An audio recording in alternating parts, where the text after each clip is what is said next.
Yeah, baby. It's good to be back. Once again, we're here. It's another episode of Rated G with Gary G. Garcia and Brian T. Licata. I'm your host, Gary G. Garcia, along with my partner, Misinformation, Brian T. Licata. You're looking pretty energetic today, man. I don't got it today, man. I'm operating on very little sleep. That's the problem, man. That's what happens on the Tuesday show sometimes, though. Tuesday shows are rough for me because I get back, Late. like if I early, and if I get to sleep, it's not a problem. But I don't think I fell asleep last night till like 7. At least that's when I remember. What happened was, I don't know if we mentioned this, but last week, man, I was pretty much drug free. Really? Yeah, no alcohol, no extracurriculars, just weed. Whoops, sorry. Great, dude. Oh, how was that? Yeah. We did not talk about that at all. No, we didn't. Well, I just kind of, you didn't mention it to me until I went a week without doing anything, because I just wasn't feeling up to it. I just didn't feel like doing anything, you know what I'm saying? So I went a week without doing anything, and then yesterday on my drive in, I took a nice little 30 of Adderall that I had laying in my drawer, and that's didn't sleep. Surprising. That's why it's so I'm good. shocked you didn't sleep well last night, dog. That's why it's so good to take some time off, because I was fucking wired. My ride into New York yesterday was amazing. I had such a good drive into New York. It was amazing, dude. Did you want to drive back? I had my I just wanted to keep driving. Hey, Michelle, what's up, mama? Welcome as always to the show. What was I gonna say? Yeah, so I drove out there. I had a great drive. I took it at I think 2:00. I think is when I took That's why you didn't sleep, dude. It's a lot of Adderall, bro. And then I got home at 4. And I went right to bed, but I just didn't get no sleep, man. I was sitting there. I was having crazy, what I thought was intellectual debates with myself. Okay. About all kinds of things. And when I finally woke up, which I don't remember ever falling asleep, I just found out that most of it was gibberish. Were you writing it down, or? Oh man, I was writing it down up here, man, and I don't remember any of it, man.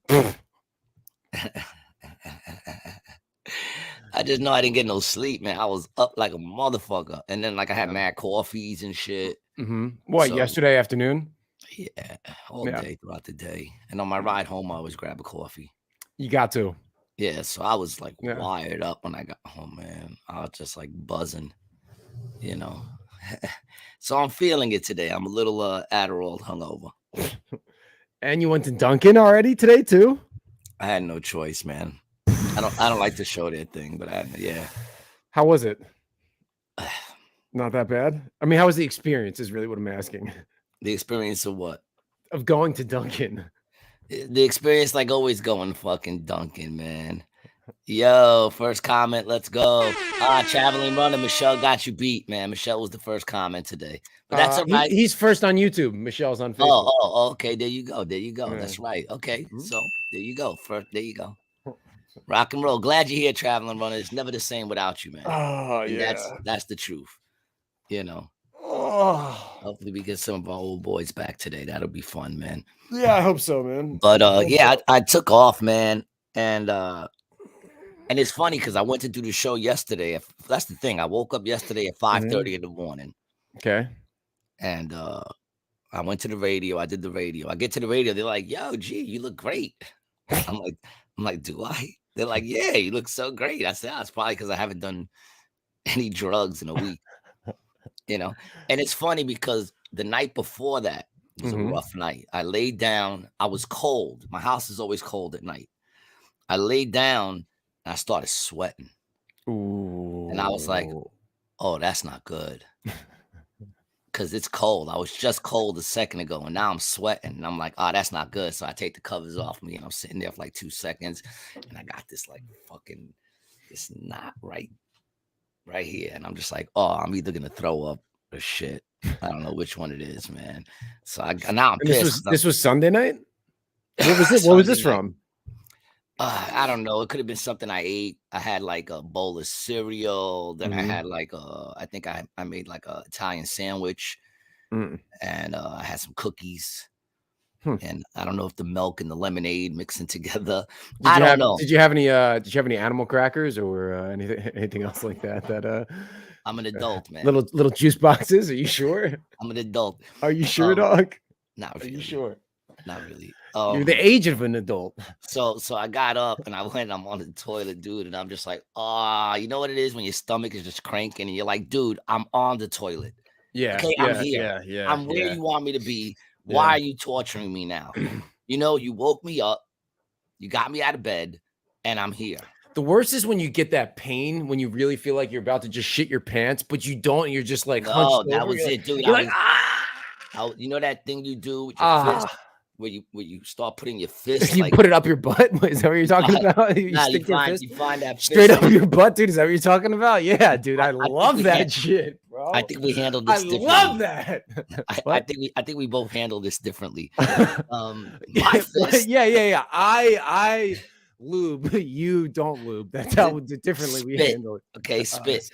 No, what I'm saying is you take your fist and you put it like on your stomach, and then you just start kind of like you start trying to work it because you feel like yeah. You feel like it doesn't remember how to move. You know what I'm saying? Like it's just stuck. I understand what's going on. As if you could like break it up into smaller pieces to get it out. I mean, the shit works, dude. I was in there grinding. I got in the bathroom at like oh shit 2:00 in the morning, and I didn't get out until like 3, and then I had to wake up at 5:30 to go do the radio, and then I go to do the radio, and I only had 2 hours sleep. And they're like, "You look great," and I'm like, "Maybe it's the drugs." And they're like, well, how you doing since you're not doing drugs? I said, "I feel fine. You know, I don't really feel like I wasn't missing anything." Right. You know what I'm saying? Bro, ask any anal leakage, dude. I mean, we've spoken about the hemorrhoid. Let's not go there, man. I'm a mess down there. I'm a mess. So I use the bathroom. I wake up at 5:30. They're like, "Yo, you look great," and I'm like, "Oh, it's probably because I haven't been doing no drugs." And they're like, "Well, have you been going through no withdrawals?" And I'm like, "I mean, I wasn't, but I think I might have been last night." Yeah, I mean, stomach. Could be. And I mean, might be rabbits. It might be withdrawal, rabbits. It might be withdrawal. And I'm not proud to say this, dog. I painted the bowl. Just painted it. Did you clean it after? It cleaned itself. Self-cleansing. It has water in there. Well, dude, sometimes it needs a little. There was nothing there. It was all just fucking fluid. It was horrible. Yeah. And then, of course, I get up, I go back to bed, and I'm done. Sounds like detox, my friend. And then it starts hitting me again, and I'm like, fuck, I'm not done. Yeah. So I woke up, then I got home at like 7. I went back to bed and was up at 9:00. So I was up yesterday from 9:00 in the morning to about 7:00 in the morning. Right. So I'm a little tired. Well, 30 milligram Adderall will do that to you, dog. Yeah, I feel like it's kicking back in, though. With the 30? It could be. I'm definitely still feeling a buzz. Yeah. That's a lot, dude. That's a lot. Those are 30s? Strong. Yeah, it's a lot. That's what I always do the 30s. I really don't feel I'm not saying that it's not handleable. I mean, there are people, dude, one of my boys in college used to get prescribed 30 milligrams a day. That's insane. And then there was this other kid that I know, bro. 30 milligrams a day. Yeah, he got an Adderall patch. A fucking patch, bro.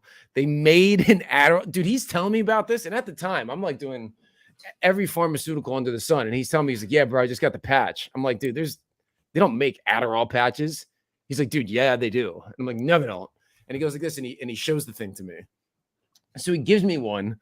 My boy was on a morphine patch. Well, yeah, well, they have fentanyl patches too. That's what we used to get. Crazy. That's crazy. But I put this Adderall patch on to go, in the library to study for my exams or whatever. And all I did was just come outside and smoke a cigarette every 5 minutes. I would just walk back in, walk back out. I took it off, dude. It was insane. Yeah, that sounds insane. Brian, tell him that a little chip That a little chippy on the shoulder? A little chippy. Who? Gary or me? Gary's a little chippy? I could be. Yeah. I'm not sure. You see my new friend in the back over there, right over the Rated G poster? Do you see my boy? Oh, the little llama? I bought a little llama. That's great, dude. Where's that from? Fucking tractor supply. Look at my little Tractor llama. Supply? Look at my little llama, dude. Great, bro. They had a llama corn. It was a llama with a unicorn head, and I'm like, really? That's kind of two of the things I identify as. I should get that one too. Yeah, so he's the newest member to our man. I am wrapped up right here, man. Shit is going on. What, the wires? Yeah, man. I don't know, man. Yeah, dude. I feel like we're both in the same place right now. Like I'm fucking all wrapped up, man. Shit is fucked up right now. Yeah, I got stuff all over all over my place. I came back. I was at my boy's house this weekend. What did you say? Oh, here you go. When I was at the farm, I had symptoms for 9 days. Then the rest was mental. Oh, he's saying, tell him he's got a little chippy on the shoulder. Oh, yes, he's got a chip. Yeah. You're catching a chip, dog. Don't catch that chip on the shoulder, boy. I thought you get a chip when you stay away from doing drugs for a year. You do, but you also get a chip when you just keep dabbling. And that chip is when you're dabbling and then you go a little too far and then you get that dependence. That's the chip. That's what well, I live in a constant chip because like that's how I managed to do drugs for so long. I just dabble. Yes. Yeah, that's what we're gonna call you, dude. Chipper. New nickname. Traveling Runner says having the bubble guts is the worst, dude. Bubble guts. Bubble guts. So bad. I was so it's bad all on its own, but when you're exhausted and all you want to do is I almost fell asleep on the toilet, son. I was sitting like and I was like, I can't fall asleep on the toilet. Don't fall asleep on the toilet. I had a cousin that used to fall asleep on the toilet all the time. Was he doing heroin? It was a she. Nah, she just would wake up and have to take the shits and then fall asleep on the toilet. Mother would find her there in the morning, sleeping on the toilet. A big woman? Yeah. No. Okay. No. Just insane. Does that matter? I'm surprised. I feel she would have been on the larger side. No. Nah. She was just, it's the cousin who hates my guts. Oh. The one I slapped with a Belgian waffle deluxe. It was a long time ago in a galaxy known as Astoria. Oh, dude. And she never got over it. I mean, we were young. She never got over it. She called How young, dude? I was probably 17. Yeah, that's young. You know, I was like 16, 17, you know, starting to really get into the hustles, like fuck school. And she ratted me out. So she caught the hot end of a deluxe? A Belgian waffle deluxe. I mean, shit, if anything, I lost out on that because I don't know if you ever been to Bel Air Diner in Astoria, Queens, but their Belgian waffle deluxe is banging. And I didn't What makes it the deluxe? It's a Belgian waffle with 2 over-easy eggs on top of it. Ooh. With bacon and I forgot what else, toast and home fries. So it's like just a deluxe. You get everything on it, you know, and it's all on top of the. On top. I don't think I'm really into that. You know, it's funny too because remember we talked about my boy that me and Mark had ran into, you know, who was still smoking crackhead. Yeah, and we were like, yo, he still looks the same, and I was like, I guess he looks good considering he looks. I mean, he looked horrible, but he looked exactly the same as when we remembered him. Right when we last left him as a crackhead, he didn't change at all. Michelle says, "Yep." Yes, used to go every weekend to Bel Air. So then you know what's up with the Belgian waffle deluxe, man. It's banging. So I'm the one who lost out on that. But it's crazy because that's the dude. That's the dude that got us into the fight that day.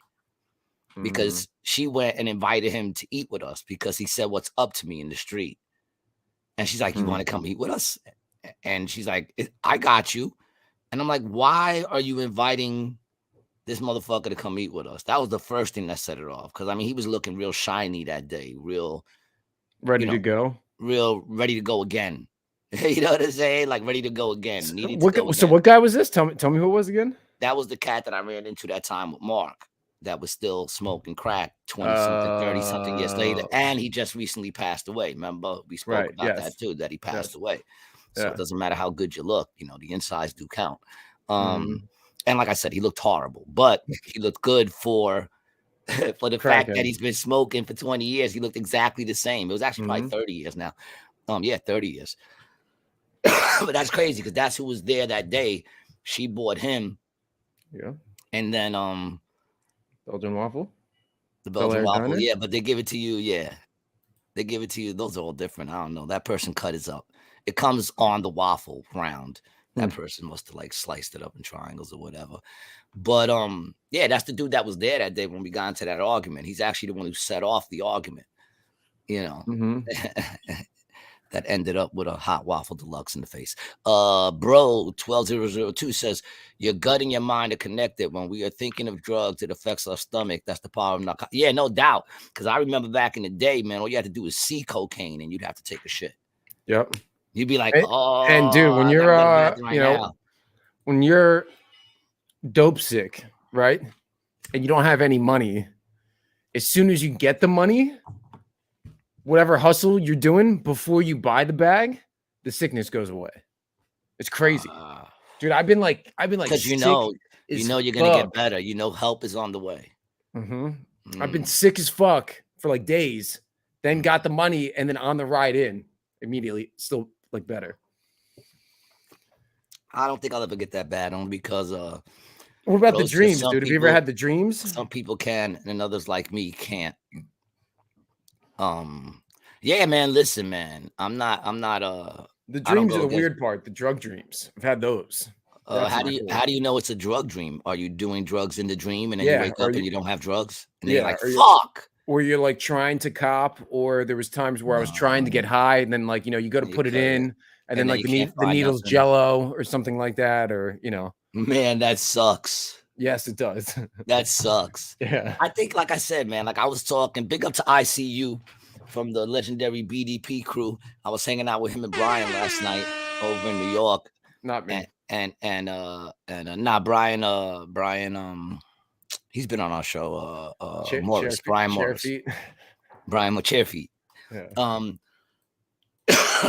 hanging out with him and we started talking about drugs and shit like that. And like you know, like he's like, you know, you've been doing it for a while. You managed to skate through like without going too deep over anything. And I'm like, well, that's because for me, I'm not gonna lie. There's one thing that hasn't changed for me since I was young. Doing drugs is better indoors.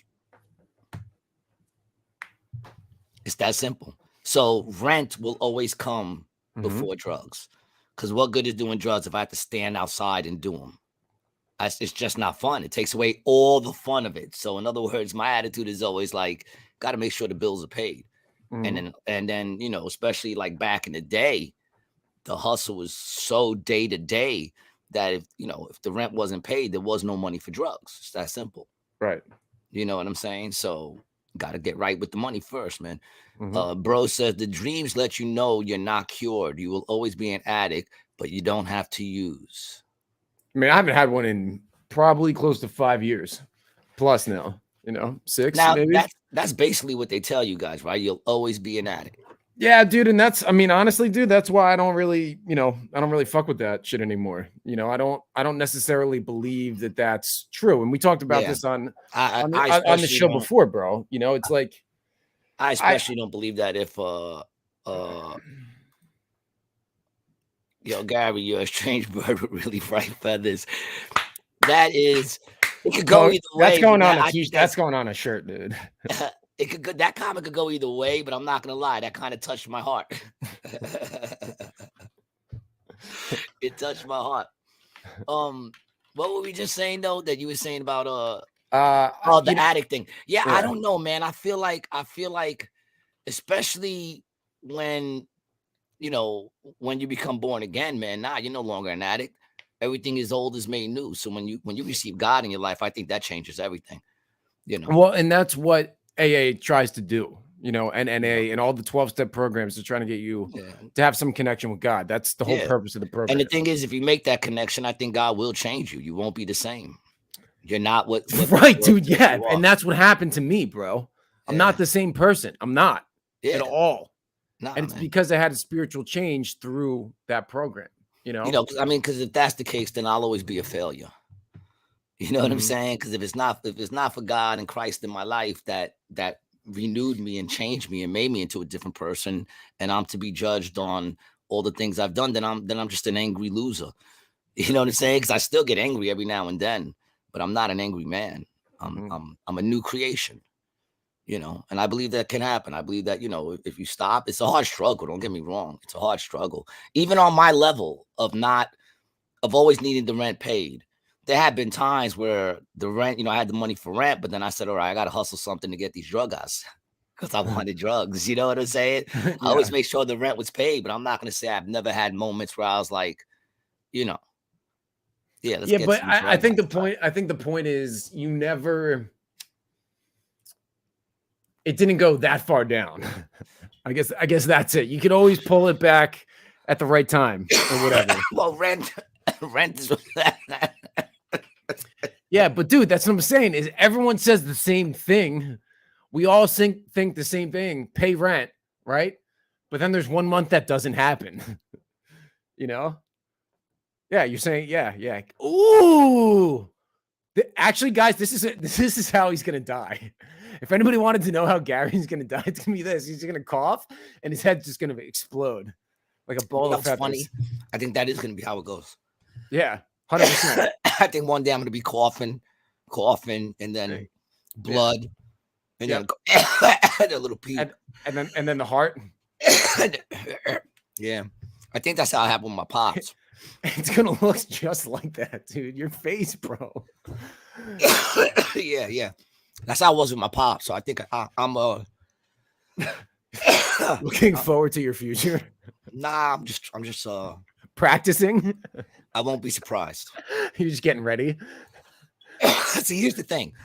I'm not so good at it that like I've never chose drugs over food. You know, I've chose drugs over food. I've chose drugs over people. Instead of hanging with people, I'd rather go and do drugs with somebody I might not even like that much. Brian, that was fucked up and funny. What is that? I'm gonna die that way? It's fucked up and true. And funny. All of that, all at the same time. It could be all those things. Yeah. But yeah, I mean, I've chose drugs over a lot of things. The only thing there has to be a point. And my point is rent. The rent got to get paid because drugs outdoors isn't fun. I mean, it used to be a little bit in my like 17s to 20s, Right. 17, 18, 19, 20, do some mushrooms or take some fucking mesk. I used to Meth? love mescaline. Oh. I used to love mescaline, man. Yeah, that was big in New York back then, I right? used to love mescaline, dude. That I've shit never was like, even heard of anybody selling it. have you ever done it? No. Mm-mm. Oh, I've what? never even seen it. It's It's not something that's like around like that anymore. nah, not like it used to. You got to It's go to not. the dark Yeah, web and get that shit. yeah. It's not pop. It's trippy, right? It's like Yeah, cactus shit.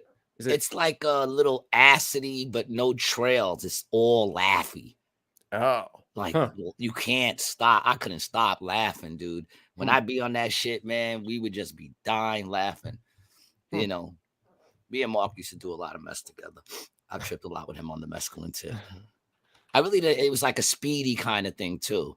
You would have liked it. I'm surprised you never tried it. I'm sure I would have. Yeah, you would have Well, liked dude, it. the only reason I didn't try it is because no one ever had it around me. Otherwise, I Yeah. would have. I remember when we got our hands on 2CB, I bought that into a story, and no one ever heard of that shit. Big Head said, "Oh, Big Head, what's up, baby? We didn't even give you a shout out, man. What's up, Big Head? Fuck that shit. Had me on a bad trip in New York. That shit had me on a bad trip in New York. Oh, what mescaline? I mean, how many did you do? That's a question They're like the too. buttons, right? Weren't they buttons? Is that what or is that They were like peyote? they used to look like little like tarts, like the tart candies. Remember those little Yeah. tart candies? Mm-hmm. That's what they look like. Sweet tarts. Yeah, but like smaller, the little Mhm. mini ones that look like little squares. Yeah, they were great. I used to love mescaline. I mean, I think the most I ever took was like 4 or 5. Whoa. Yeah, it didn't look like that. That's pretty creepy looking. I don't know what that is. Those are the crystals.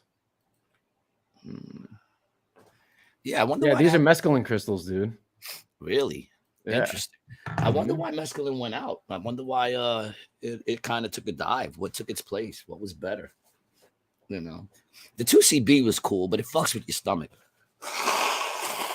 Oh yeah, so mescaline is the active ingredient in the peyote cactus.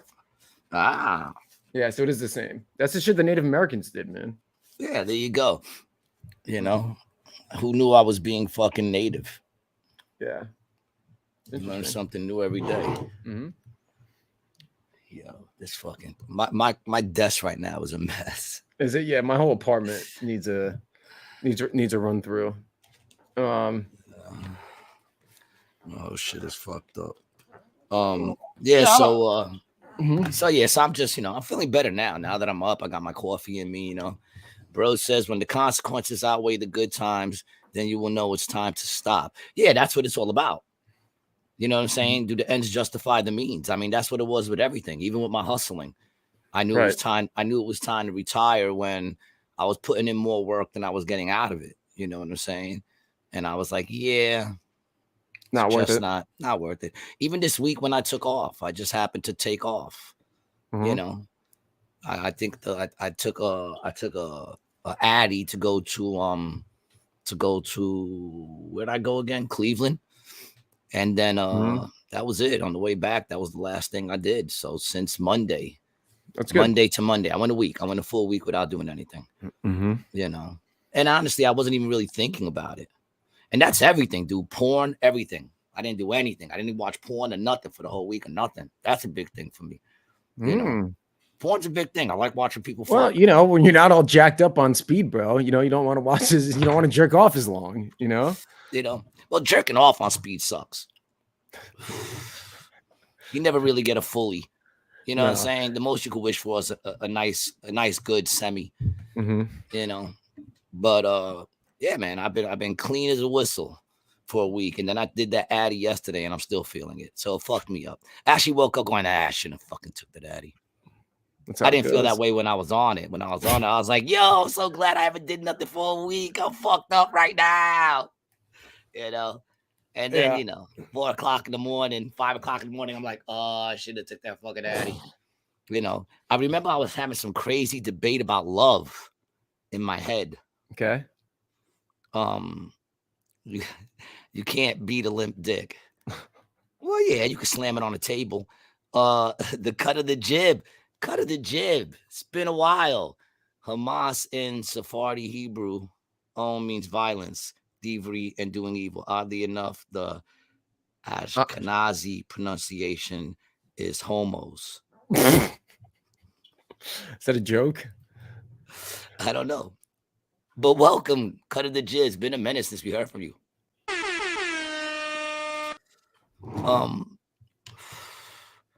Yeah, I was fucking just bugging on like I don't even remember what it was. I think it started with me thinking about that George Orwell quote.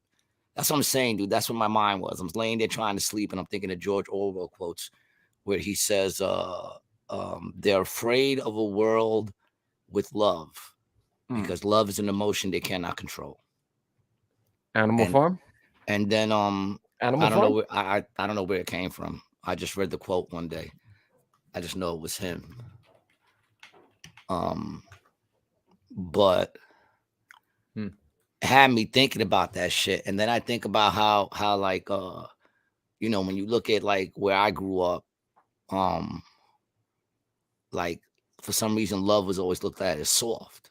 You know what I'm saying? Like where I grew up, you couldn't be like, oh, you want love. And the truth is, like they keep us all looking at the things that are different between us when that's the things that make life amazing. But we have so much more. Like when you look at the core things, all people are the same. You know what I'm saying? Because all people want and need to love and be loved. You know what I'm saying? So I was thinking about that and how like, how it's like, especially in the hood, man, it's like, you don't really talk about that shit. And if you know, you can't come out, and then people will be like, fuck that, I don't need love. But why do people join gangs? They join gangs and they say it's like a family. So even the most hardened people that are out there doing crazy shit with each other, you know, all that shit's coming from lack of love. Right. You know what I'm saying? And you know, it's just like, these are the things I was thinking of for hours in my head.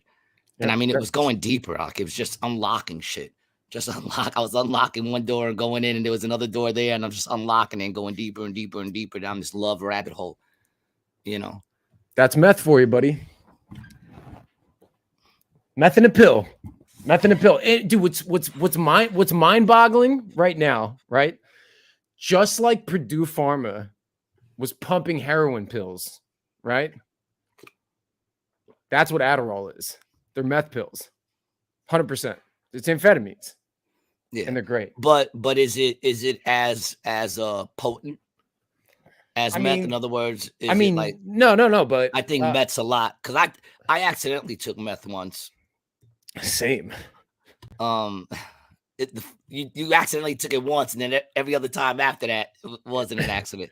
No. Every other time. Every time after that, it wasn't a cock. Not a joke, actually. I speak Hebrew fluently.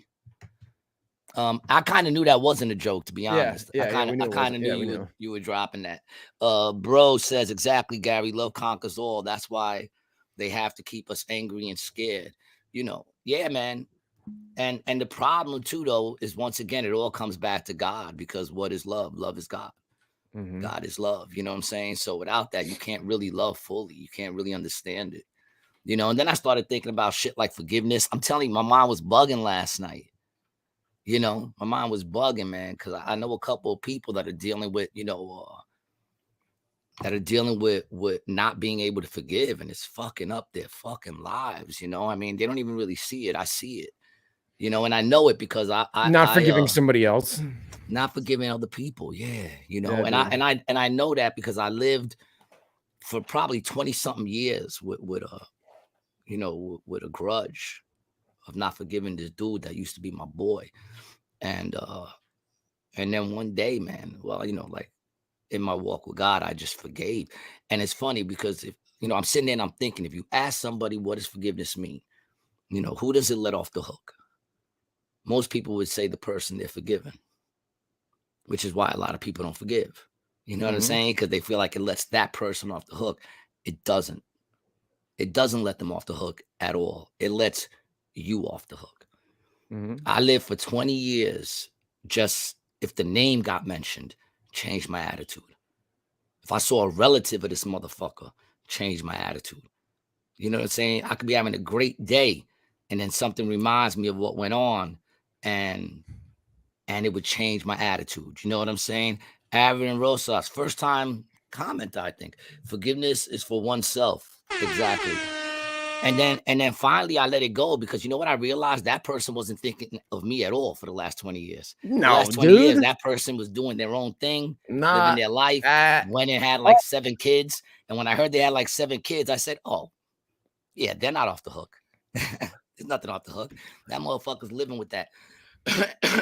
So, you know, the honest truth is, forgiveness lets you off the hook.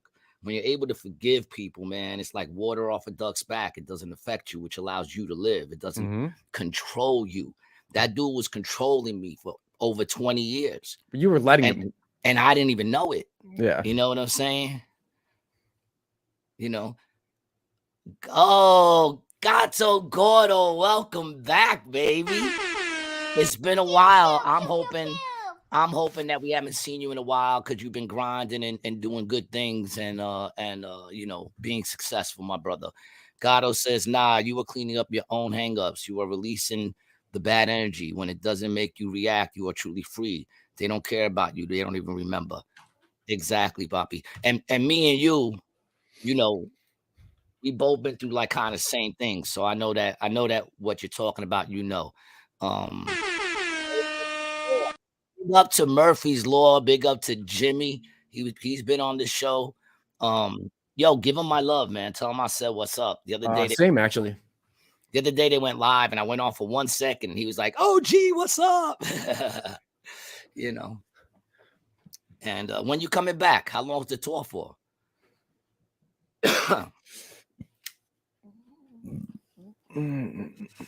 Yeah, man. So like this is the shit that was going through my mind for like 3 hours last night as I laid there trying to sleep with my tear ducts completely open because I was so tired and tears just streaming down my face like this onto the pillow. And I was like, why can't I fall asleep? Then I finally fell asleep and oh, you just got back. Oh. We're talking about going to AC to see, man. I would love for you guys to come out here and see me. Y'all could crash at the crib, man. Bro says I do that too, G. At least we can name it and then tame it. It's a process. Yeah, no doubt. And even if you can't, you know what I'm saying? Like, even if you can't, it's still about keeping shit real. You understand what I'm saying? Like, that's my biggest problem with a lot of things now is that, we call bad good because you can't achieve, you know what I'm saying? You can't achieve being as good as you want, so you lower the bar. And I think we talked about that. I think we might have talked about that the last episode where we talked about separating the message from the messenger. Yeah. You know what I'm saying? Yeah. And it's fucked up because you get these people that they're kicking a real true message, but can't live up to the own standards of that message. Does it make the message wrong? I don't think it does, man. I think if you have a serial killer who goes out there killing people, but he he's persistent, right? Is that the lesson? Persistence? Nah, he's out there killing people, but he's telling the people he comes across with that murder is wrong and that you shouldn't murder people. And he's sitting there going, you never get over it. It's something you never get over. You shouldn't murder people. It'll ruin your life. It'll make you a person you don't want to be. And then you find out that person's a serial killer. I mean, if someone's telling you that murder will ruin your life, then he probably got some bodies, though. Well, I mean, listen, even put it this way, even in the sense of teaching, just teaching someone young, where you say, listen, you don't want to ever, harm people. Harming people, unless you're defending yourself is wrong. And, like they teach him this kind of value. Then you find out they're a serial killer. Does that mean that what he was teaching is wrong? No, everything he said is still true. He just couldn't live up to his standards. You know what I'm saying? I'm with you. You have this angelic glow that just came on about you. Do you see it on the screen? There's like a little sun ray coming down. The sun's shining in. It just came in. It's like all of a sudden there's just like a couple little rays coming down on you. Yeah. Well, I would like to think there's some angelic things going on somewhere with you. It's a spirit shining down upon you. Lauren Klaska. What's it's up, the mama? Rainbow, dude. I got a rainbow. Yeah, it's like a little rainbow. It's coming down from side. You can't see it? Nah. Yeah. You're gonna have to see it in the stream later. Maybe only you see it, dog. Does anybody else see what he's talking about? Yeah, Lauren. Oh, yeah, there you go. I didn't even know what that meant.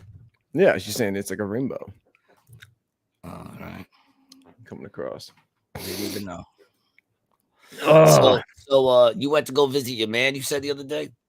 Oh, yeah, dude. My all weekend I was up visiting my buddy from college, which is dope, dude. It's really cool to have a friend that you haven't seen in a long time, and then be able to spend a lot of time with him. You know what I mean? Like, haven't seen him in 8 to 10 years, and now I'm here. He's only 2 hours away. But yeah, he lives like up in the mountains, and he's got a bunch of fun like toys and stuff. Like dirt bikes, boat, like all that kind of stuff. People who live in the mountains usually do. Yeah, he said you have to because there's fucking nothing to do. They usually have like nice guns. Well, yeah, so we did that, dude. We went shooting, and dude, I love shooting. Same. Haven't spent a ton of time around guns. Like I grew up in Jersey, where it's not like it's not super common, I guess, for people to have people don't go shooting all the time like they do like out in a place like that. Yeah. And the laws are so restrictive and everything like that. So he takes me out shooting, and the only other guns I had shot up until that point was a 22, and I shot a 12 gauge once when I was like 18. Yeah. And then a 22 on I think it was my 22nd or 23rd birthday. I shot the 22. I went skeet shooting last year with the 12 gauge. Oh, yeah, and that's what we did, dude. I'm a beast. Yeah, bro, same. I was fucking I'm a killing, beast. dude. I I was like 60 to 70%. My boy was shocked. Oh Fucking no, I shocked. was up there definitely in the 90 percentile, dude. And everyone was bugging because the first one I popped it. Pop. I said pull, popped it. They said, Yeah, "Oh, that's same. beginner's luck." Yeah, that's what they said. I did like my first 5 in a row, dog. I couldn't be touched, man. Yeah. I couldn't be touched. I'm a pretty Yeah. good shot. I'm a Yeah. pretty good shot. Yeah, so he had me on that, and that was sick, dude. It was so much fun. And just pull, boom. Yeah, I got a little mark. Oh I yeah, don't know if man. you, I don't know if you can see it, but Dude, put his, that arm away, man. You look like a fucking survivor. his boy, his boy had a 300 win mag, bro. I shot this thing. I was petrified. It was It blew you huge, dude. back. Huh? Yeah, I remember this dude had, I don't know what it was, but it killed. They used it to hunt buffaloes. Yeah, And it it was might a have been. one shot. The bullet was like this big. Yeah, And 50, I'm not gonna well, lie, Mike Merck, his first shot, he hit the target right between the eyes with his first really? shot. Blew it right between the eyes. And then I went up after him and I hit the top half of his hole. I got a picture of that shit too. It was amazing. That's pretty badass. Where were you guys shooting at? We was in Indiana chilling with our Oh, sheriff. My cool. sheriff. He didn't win the sheriff. He actually ran to be sheriff, but he lost. But I still call him my sheriff. You know, because every time I go out there, he takes care of us, man. He brings us to the police range. We shoot. It's fucking Oh, so that's great. where you guys were at the police range? Yeah, they had an Yeah. outdoor range, dude. We didn't pay for nothing. Yeah. He bought his own collection. He bought like 40 different guns, man. It is always And fun when you have a buddy who has guns. They love doing that kind of shit. Like I was saying to my boy, I'm like, Dad, nah, dude, we don't need to keep shooting these rounds. He's like, nah, come on, bro. And just kept fucking throwing them. He's like, shoot yeah. him, dude, shoot him. You know? Oh no, we were getting busy that day. Yeah. I got pictures. Hold on, man. Yeah. But it was fun, dude. My boy has he just had him and his wife had a baby a couple years ago. So I got to, I was like playing with her. Little 2-year-old, spending some family time. It was cool. It was fun. Playing with Weekend. 2-year-olds now. Yeah. Don't we talk about this, Brian? What are you going Hollywood on us? We watched the Muppets together. The fucking Muppets, and man. played in the swing. I like the Muppets, man. I'm glad I haven't had the Muppets pop up in like any kind of subliminal shit. Like, did you know the Muppets were actually, dude? You know what I'm saying? If you go back and watch the Muppets, it is a show. Oh yeah, it was a show, dude. Music, special effects, live action, puppetry. Like dude, band, a band. It's time to light the lights. It's time to get things ready for a show tonight. Dun dun dun dun. Yeah, that shit was dope, dude. The writing was incredible, bro. I'm like watching it. I'm like, dude, this. It was for adults. That's why it was good. Yes. Yeah. It was really for adults. Big Head says Chris Hansen's gonna pop up. Yeah, dude. Yeah, dude. Better stop playing with those little kids. Chris Hansen was the To Catch a Predator guy, right? Yeah. Whatever happened to him? Is he still catching predators, or did it come out that he was a predator? I'm not sure.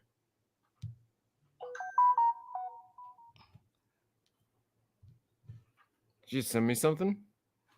I'm sending you stuff right now. No, that was Adam. He said he'll jump on in like 5 minutes. We got a guest today, man. A special guest coming on for a while. He was at work, but he's joining us now, so that's pretty dope. Bro says there's a ray of light behind him. I see it. Maybe he has a new hole in the ceiling. It's an old hole. But you know what I do have there, bro? I got water. Even now as we speak, I got water pouring in through my closet. Okay? Let me see if I can find the video. Yeah, here it is. Pouring in through my fucking closet. And it's been doing that for 3 days. This is the 3rd day. Send me that video again. I don't know why it's not. 3rd fucking day. Yeah, my shit is this is the life I live, man. This is the life I live. But I mean, that's all right. That's only gonna work better for me. I pulled everything out the closet. I put a bucket there. When it fills up, I get rid of it.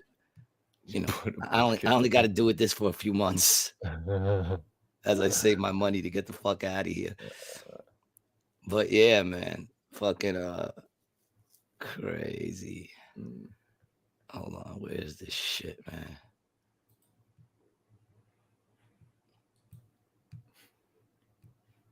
Damn, man, I posted a lot of crap. Just a lot of crap. Oh, here we go. Here What we are you go. looking for? I found it. Yeah. I sent you some shit from when I was shooting, man. Oh. I sent it to your Brian T. Licata.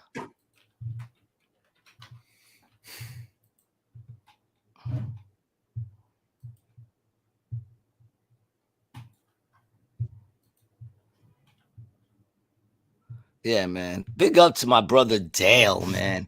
My Sheriff Dale out in Indiana. That dude right there is the shit. We actually ran into him. We was in Indiana on tour. It was our first time out there. We were doing a theater. And the theater didn't even let anyone know. Yeah, that's my sheriff in the middle. That's me, Mike, Terry, all the way on the left. Scroll to the next picture on that. Yeah. Oh, his little ARs. Yeah, dude. Good. Look, boy. That motherfucker. This is his personal collection, man. Look at that. MP, baby. What? And that was full automatic. Really? Yeah, fully automatic. Can you have those there? You're not supposed to, but he's a cop. Yeah. Yeah, dude, look at that clip, dog. Yo, 2 of them. You pop it out, turn it around, pop it in, ready to go, son. That's also not allowed. That was dope. Yeah, look at that, man. Dude, tell me I don't got sent to mass. Come on, dog. I got sent to mass, man. That dude would have only lived 1, 2, 3, 4, 5, 6, 7 times he would have got away. Every other time he would have felt it. And look at those shots to the neck. That's where you want to get him. No. Is there one more? I think there's one more picture. No, that's it. That's it. If you look at the top. This one? Yeah. These two? Yeah. Those 2 pictures right there. That's where Mike took one shot with that. He hit the middle, and then I hit right above it. And that was with that crazy Buffalo shit, man. And then I also sent another one with us when we did the shotgun shits, man. That was another time. That shit was dope. You know, I was nervous with the shotgun. I always get nervous with the kickback, you know. Oh. Yeah, I know, dude. Yeah, I got a little nervous about that too.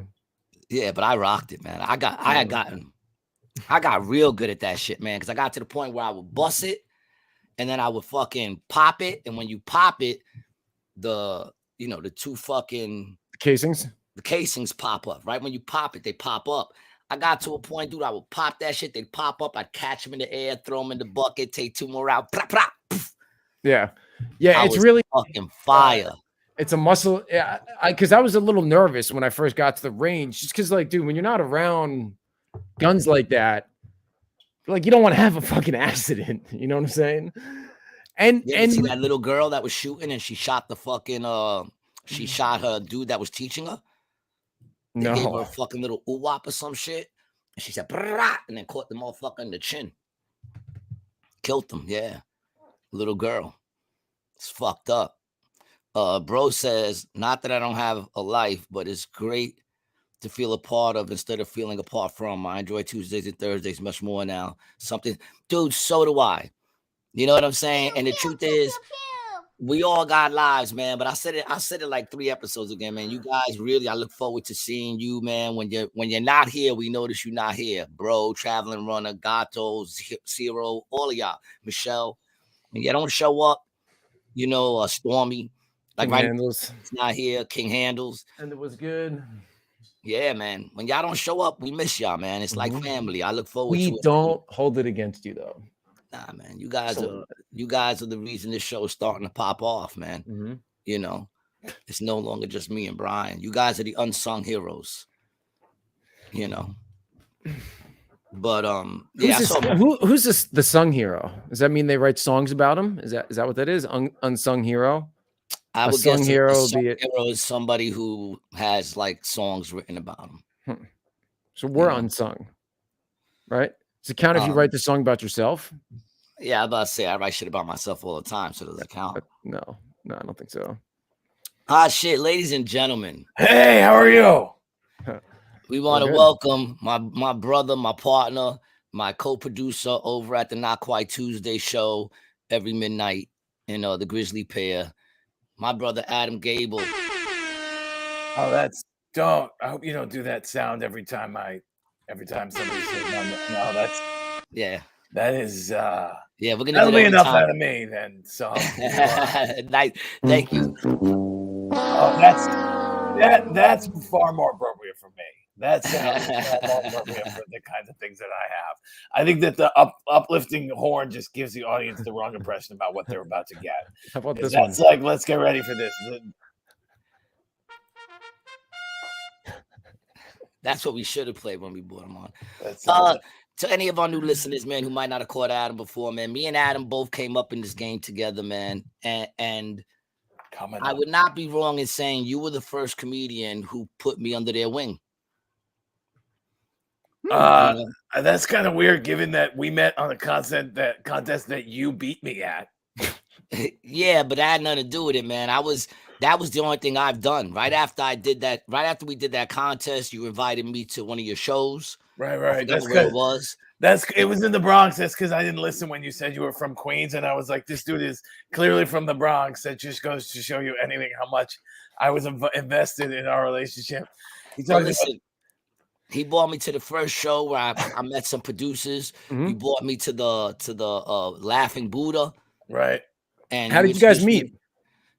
Where was it? Contest. We did a contest together that we both saw on Facebook or whatever. Yep. Actually, G has a funnier story about why you did that contest. You remember? Oh yeah, I had $20. I was smoking a 20. I looked, it said 20. It said it was $20 to join. I was smoking a 20 in one blunt, and I just said, why not invest $20 in my career? Really? Yeah, and see what happens. So I just did it. If that thing had been like a $30 entry fee, he would have been like, I don't know. That's a lot of weed. Exactly. I would have just been like, I gotta break a 20. Like, that's how lazy I am. I don't got a 10. How long were you doing comedy, Adam, at that point? How long you been? That was about a year. I've been doing comedy consistently for about a year. I mean, I did comedy for a very little while in the early 2000s, but that was more like I took a class. I did a couple bringer shows, but at this point, I've been doing comedy about a year and change. And you were about the same too, about a year. When I met him, I was fresh out of class, man. Fresh out of class. But like I said, man, he showed me, like, he brought me to a bunch of open mics. Showed me where the open mics were. When we walked in, everyone knew who he was. The truth, I think you're remembering somebody different. Nah, dude, the problem is that you never realized. You remind me of that show, that movie, what's that movie? Babe Pig in the City? No, but the dude goes, dude, you're so money. Babe.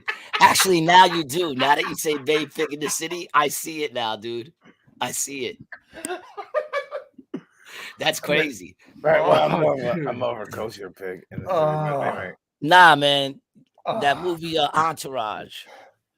Oh, okay. The TV show or the movie? The movie where he says, dude, you're so money and you don't even know it. I think you're thinking of the movie with I think you're thinking of Swingers. Swingers. That's where he says money all the time. Yeah, Swingers. On the movie. Same actor though, right? Same actor? Not at all. No. No, because that's Vince. What's that's his name? Vince Vaughn and John Favreau. And Entourage is like what's his name? You're right. Adrian. It's all. Yeah, no, it's Swingers. That's you, dog. You're so money and you don't even know it. When I met this dude, I told you, first of all, I thought he was gonna win the contest. I thought Brian Vallone was gonna win. Well, I had a really good spot. I had a good set in the first show, and then that second final show, they gave me a shitty spot and didn't allow. I mean, I didn't do great, is what I should say. But yeah, man, you crushed it on that second show. I remember I went outside after I did the second show. He goes, "Wow, you did another whole set. How long have you been doing that bit?" I go, "Oh no, I just kind of went up there and thought about that today." He goes, "You did that today?" He couldn't believe it because it was a whole thing in the first one, and I just went up there and just kind of. I mean, I look at a lot of my old shit. I sucked, man.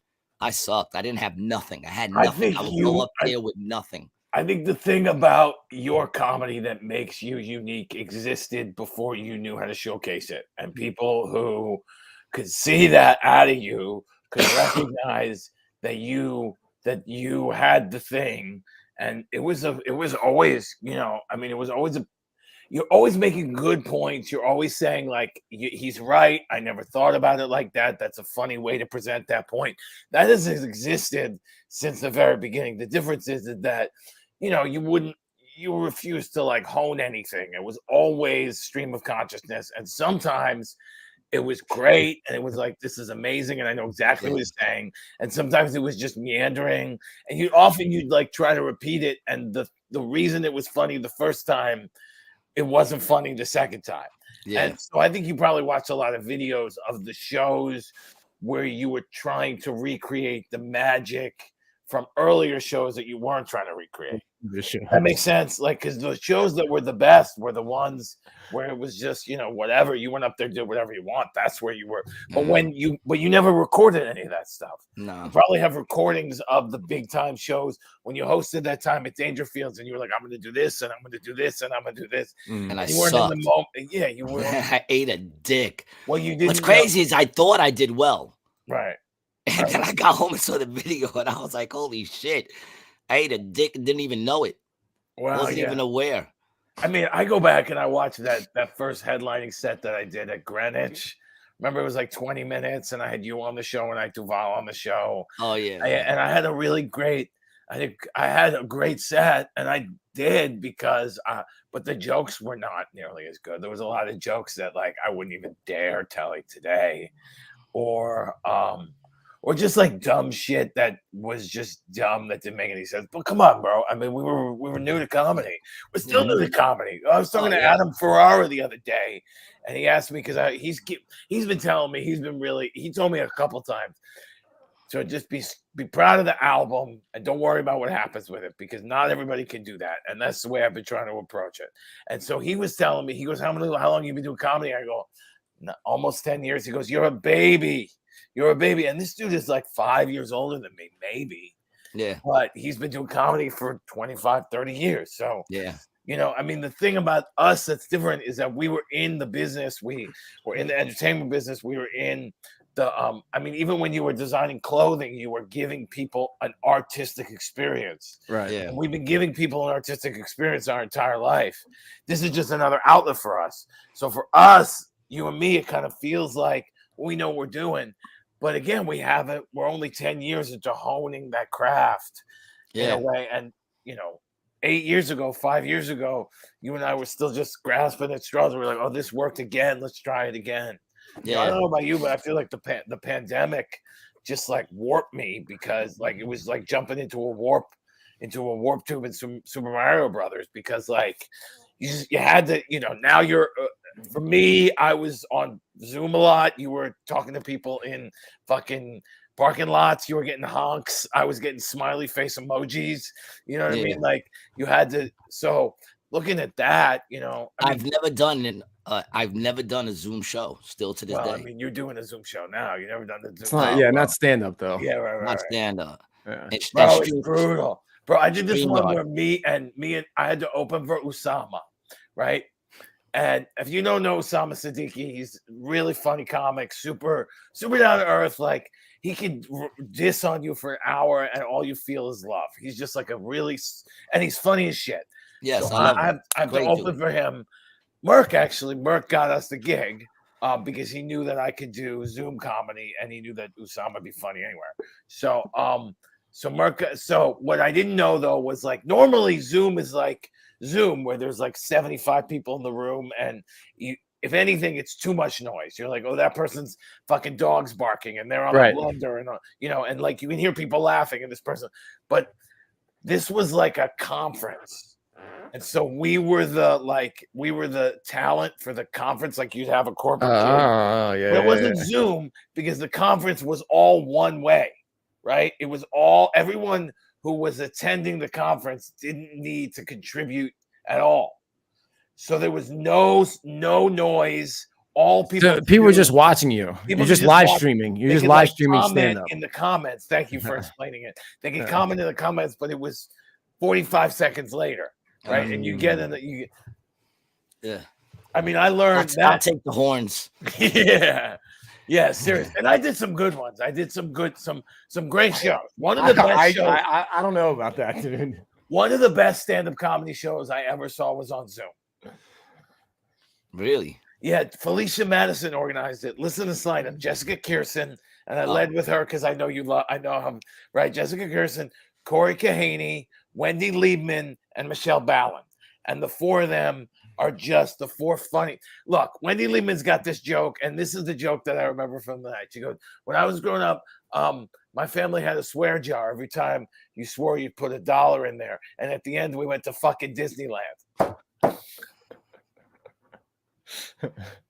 That's pretty good. I love that joke, right? So that's that kind of shit works on Zoom if you're right. So the four of them is a great show. But I've also seen some of the worst shows and being a part of the worst shows. The problem is it's not as easy to manipulate. But the point I'm making is other than that, really, we really haven't been through a lot, like as far as comedians. We're still very young as far as that goes. Oh, yeah. And like you said, COVID, fucking the lockdown, all that shit did great for me. Mm-hmm. I agree. It did great for me because once they opened up the restaurants, we was back in business. Yeah. And there was a point I was doing more comedy than I will say anybody in the United States of fucking America. Yeah, I think normally, there was definitely a period. I think you were doing the most. I don't think anybody in the United States, quite possibly the fucking world, was doing more time than I was doing during the lockdowns and COVID. We don't know about the world, but I think the United States. I don't know. Right. Yeah, I'm definitely United States. I don't know about the world, but I'm doing an hour a night. Right. And every night during lockdown. Yeah, most comics were begging. And most clubs are closed. The club in AC opened. AC Jokes opened earlier than most other clubs, right? Yeah. I do know that there was. I found out recently that Sheba Mason's club that she runs out of Fat Black was was also running because they're on a patio. So even though it was enclosed, it was technically a patio. But no one was doing a fucking hour a night.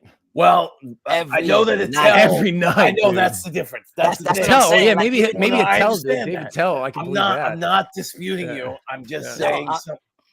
I didn't think you were. Let's argue about it. No. I'm just saying, like, let's argue even the about comedians who were getting steady work, even the ones who were getting steady work, if they were getting every weekend.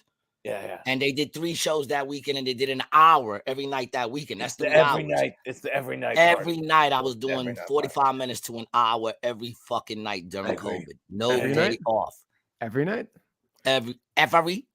Every night. Every night. I think Brian is trying to get me and you to fight. It's not gonna happen. No. But like I said, man, this dude. And although he doesn't realize it, he showed me the fucking ropes when it came to comedy. He showed me, cool, man. He introduced me to a lot of people. You know what I'm saying? And when opportunities arose, he threw them my way. So I do appreciate you, dude. You're my best friend in the game, man. And that was Merck for me, man. Merck showed me the ropes with a lot of stuff. Merck has helped out my career a lot too. Showed me a lot of stuff. Got me out to Atlantic City. Like I said, Merck opened a lot of doors for me. He also Rinaldi too. He also put his foot through one. And we got the sounds of that on one of our podcasts. Yeah. Yes, dude. Yeah, that was an episode. I was downstairs and I heard like a crazy commotion, bunch of banging, and I said, "What the fuck?" And I went upstairs. I said, "Hold on a second." I went upstairs and I came down. I go, Mike just put his foot through a fucking door. It was Merck. I was like, "What?" It was Merck and Terry, right? Was it them who'd always beef on the road? Everybody was at each other's throats. It was just I can't really see you and Gary going at each other. Maybe a little spat, right? Like a little. We have usually one blow up. Right. And everything gets good. Yeah, it's a lot of nitpicking, like little shit that builds up. Then I lose it. And then, see, this is what happens. I'm going to tell you what happens on the tour with us, which is why part of me misses it. Part of me doesn't. Right. You understand what I'm saying? Because every time I used to always go, this is my last one. I'm not going back on the road with these guys. But part of me misses it. You know what I'm saying? This is what would happen. Mike and Terry would always argue. Always.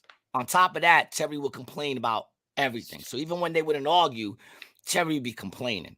Just driving, you know, he's those dudes that stay in the left lane and just come up your ass. And then if you don't move out of his way, and there's nobody in any of the other lanes, you don't move out of, look at this fucking asshole. I'm like, dude, go around him, you know.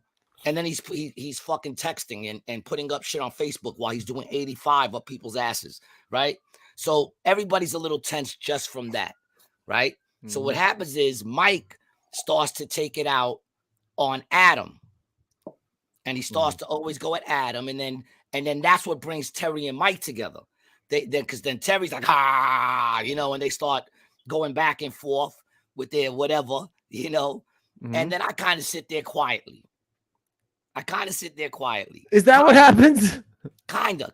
I'll go in and out or whatever. But then what happens is Adam knows, and he knows this.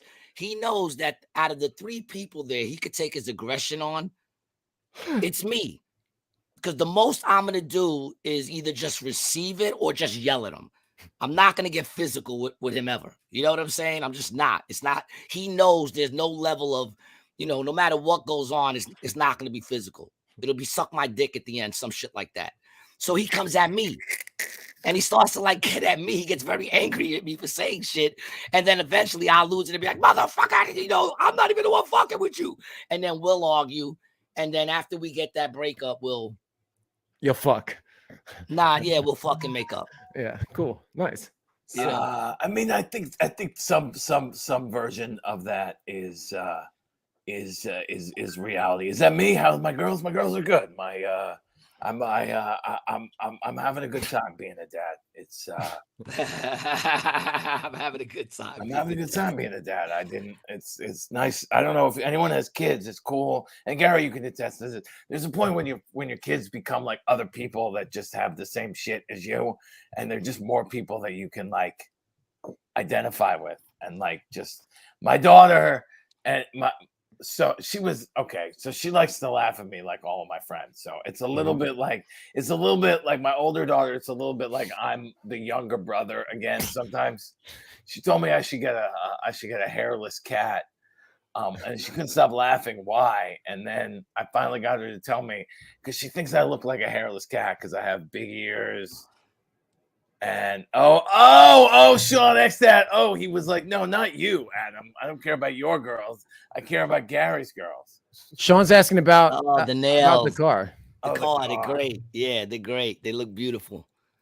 The nails. Let's get that part out, please. Now I'm embarrassed that I thought this person who I didn't know who they were was asking about my daughter. There's no cutting out. You know you're live, by the way, of course, because you. I know I'm live. That was the humor in that situation. No. Most people don't. Oh. Sometimes they're like, oh wait, I'm live. And they don't realize we never tell nobody. We're kind of dumb that way. No. Listen, dude. Listen. There's some like buyer beware of coming onto the show, dude. You agree to do the show. That's fucking on you. You know. Have you spoken to Rinaldi since he came on the show? Yes, I have once. Has he said anything about his experience on the show? We had Steve Rinaldi on the show. I was telling you yesterday. Yeah.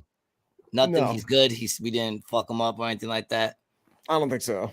All right. He's still Catholic. I think so. Oh, dude. Did you guys talk? Go ahead. No, what are you gonna say? Nah, you go. No, I was just gonna bring up the time me and you took those mushrooms in where were we? In Wisconsin. In Wisconsin. We had a good. Yeah, I mean, on the last tour. You have to like account for the fact that there was a lot of anger-inducing chemicals involved. I'll say that. We were all pretty fucked up the whole trip, except for Mike. Pretty fucked up. Yeah, I mean, except for Mike, me, you, and Terry. But Mike takes a lot of Red Bull, and like the idea that like drinking half a gallon of Red Bull, right, in a day is not going to affect your mood. That's pretty. Yeah, that's true. That's true. I mean, he's got hair growing off of his fingernails because of that shit. Yeah, we were. It was an intense tour, and everyone was a little high strung throughout the whole fucking tour. Yeah. We were, well, yeah. I mean, Bro says, so your daughter thinks you look like a cat with glasses. That's cute. Yeah, I mean, she meant it more of as like You do look like a hairless cat. I do I look see like that a now. hairless guy. I see. Yeah, I see that now. Now, I'm also surprised to see that there's more than one hat. I just assumed that you had It one was the hat. same hat. Yeah, I No, thought it was like you know, like a cartoon, like Hey Arnold. you Well, know, where the they thing just is all wear the about it, same if hat. you really want, do you really want to hear this, or It's you like just, the Fonz. do you really? Because if you really want to hear it, I can tell you what I have several. This is actually the third of the regular hats. There's 2 other ones up there. I wear them out. They get like cuts in the brim, so I have to bring a new one. Do you in. have This razor one- blades in there in case you gotta slice somebody like in the Peaky Blinders? No, that's what they did. You put a little razor blades in there. No, I do have like a $20 bill though. If I need to like give somebody, be like, look here, just don't. Here's 20. Can you not kick my ass? I'm not much of a peaky blinder. The safety 20. Call it the safety 20. The safety 20. Yeah. I see the safety. Is that the safety razor blade? I got you. No, that's not Yeah, me. the safety 20. Yeah, I don't know. I forgot what I was gonna say. All right, good. For the record, I didn't put those nails up there. When I moved in, all those nails were there, and I was wondering that. I was really wondering how I this. swear those nails were there, and I just had the hat, so I put them up. What do you think they had there for those nails? I have no idea. Probably hats. I mean, I can't imagine anybody would put anything else up there. But I don't know, man. The person who lived here before me had a bunch of nails in a bunch of places, and they just painted right over them. That thing on the wall back there, the John Travolta. Is that what that is? It's John Travolta. It's John Travolta from Pulp Fiction. That's on a nail that was there. That's a brick wall. I couldn't hammer another. Yeah, it's always pretty cool when there's some nails in the wall, I think. And that thing, I like when they're where you want them to be. Yes. You know what I'm saying? Like you go, oh shit, this is so great. There's a nail here. This is Perfect. right where I was gonna put this. Mm-hmm. You know, isn't that cool? Yeah. Those little things sometimes, man. That it works better when that's the case. I mean, I did put these things over this shoulder. Those I put in them. Michelle says probably Christmas lights on the nails before you moved in. Yeah, probably. I would bet that's probably. Did I show you what Michelle? Can I show you what Kate did? Can I show you what Kate made for me? Kate who? Kate Hester, the one who hosted on my show. It's just right here. Yeah. Hold on one second. What if we told them no? You can't show us. We don't want to see. Don't be promoting Kate Hester on the show, son. Yeah, no free ads, dog. You know, I don't know who that chick is. Ooh, oh wow, sick, dude. Wow. Hold on. So if you don't know, this is like a rendering of my album cover, which by the way is a picture. If anyone's seen my album cover, Gary took that picture in Ohio. I did a bunch of work on it, but I took that picture. So Kate made this. This is actually black Scotch tape, not Scotch tape, black painter's tape that she cut into the shape, and then she covered it with lacquer. Oh wow! What stain is that? So it's the white is just negative space. The white is just the canvas. Yeah. Yeah. Sick. The white is just That's the canvas. Dope. And I don't know if you can see, but it also has bring up the album cover, Brian. It also has a little bit of texture to it, so you can't really see it because it's like. So how come you don't have it hung up? Because I just got it the other day and I haven't really figured it out yet. There's no hooks, dude. There's no hooks already there. I hear you. Not to be upstage, but since you're showing artwork from people, yeah. This is that's Zach Pickett's ex-lady painted that. Oh, that's cool. Just yeah, well, that's on your T-shirt, right? Yeah, and by the way, he made my logo. Adam I should do this as a T-shirt. That would be a dope T-shirt. Mm-hmm. Yeah, man. If you haven't already, man, check out my brother Adam Gabel's album on Amazon, man. Is it on Spotify as well? It's on Spotify. It's on Amazon. If you have an account, put it back up again real quick. It's called None of This. If you have a Spotify account, you can just listen to it for free. This is what I found out while I was making this album is that people don't pay for albums anymore. So really what they want is is the streams on Spotify. That's the way I'm gonna make is the streams on Spotify. Yeah, it's ad revenue through Exactly. Spotify. The streams on Apple Music. Yeah, Look, the you want plays. to download it, you can listen to it all the time. But if you have a Spotify account, you can just download it through Spotify. Yeah, I listened to it in the car the other day, man. Oh, thanks. Well, you were there, so yeah, but it was great listening to it. It was great, dude. You know, it was right up there with that time when we did when we went in, I think we did the open mic at Wiley's. That's where I took that picture is from. Oh wow, because you killed it just like that night. Bro says the real question I have is, do you throw out the hats or are we collecting them? Just asking. No, I still have the original 2 hats. The hat that I first started wearing, and then the second hat. This is the third one. This hat I actually got from Terry. I think. Oh, so then you collecting them. You keep them once it wears out. You keep them. I keep them there. Yeah. I kind of do that with some of my caps. I have like a little place where my hats go to die. But if it's a really cool hat, I'll keep it. I go through my hats because Adam, by the way, is the one who came up with this logo. Oh, that's right. That's right. Because that's right. Because I saw that picture and I cut it into a poster for us. Yep. That show we did in North Carolina. I was like, I forgot about that. Wow. Yeah. This is you actually did the logo. Yeah. That's what I'm saying, Doug. Like I said, Doug, you don't understand the importance that you've had in my career. And like I said, Mike too. Mike has done a lot of fucking good things for me in my career. He gets me a lot of gigs, you know. Sean asked, did Adam do resorts? He has not done resorts yet, right? I did resorts. I did resorts once. I did resorts once that last weekend that I was there when you were away. That's why you didn't see it. Because I was there covering. I was in AC when you were away, and I was covering basically it was you and a couple other people away. So I was basically covering one of the middle spots.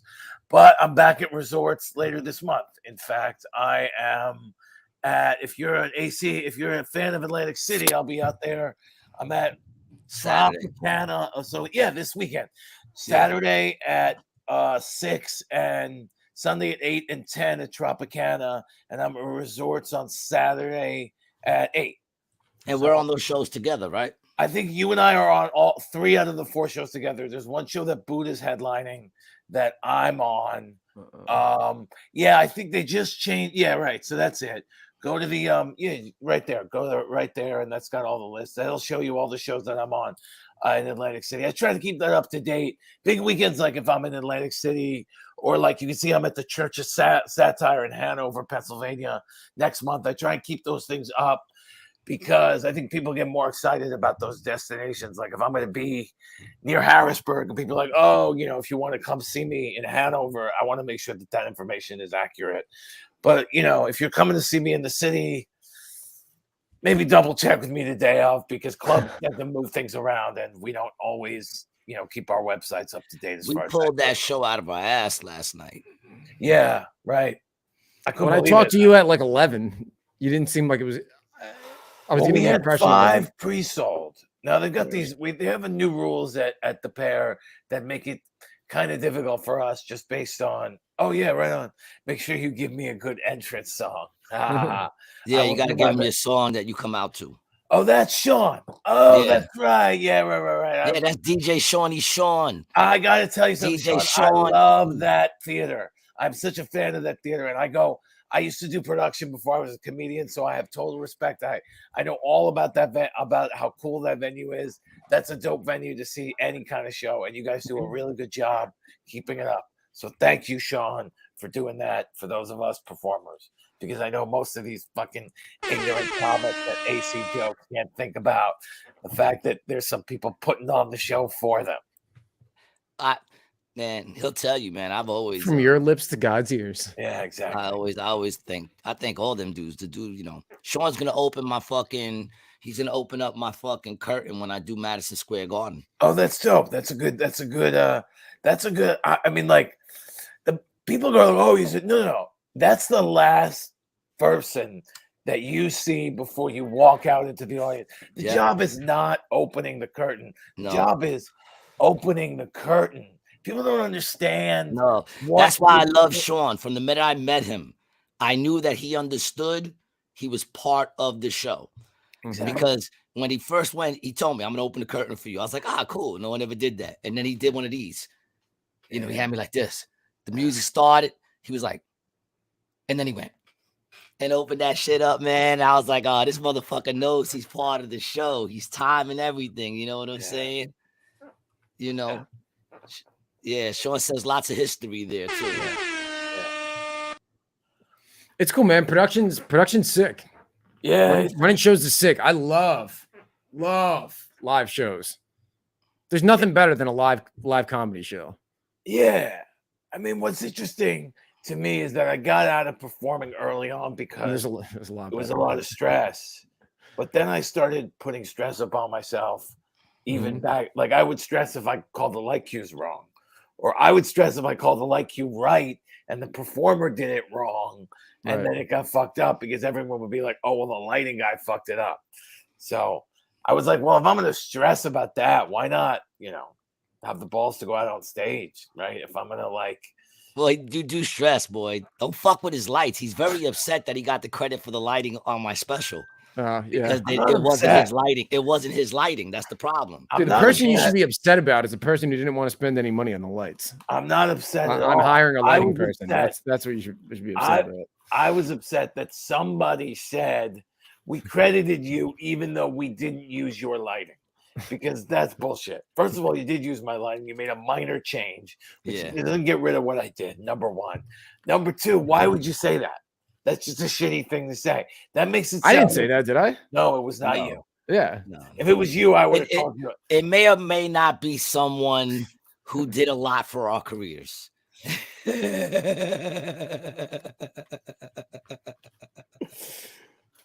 I didn't say that, but anyway, I didn't like the way it was spoken about afterwards. I mean, I think that I did a lot. And for the record, the reason that the lighting was changed is because Merck didn't want to pay anybody to do the lights the day of, and didn't want to talk to the guy the day of.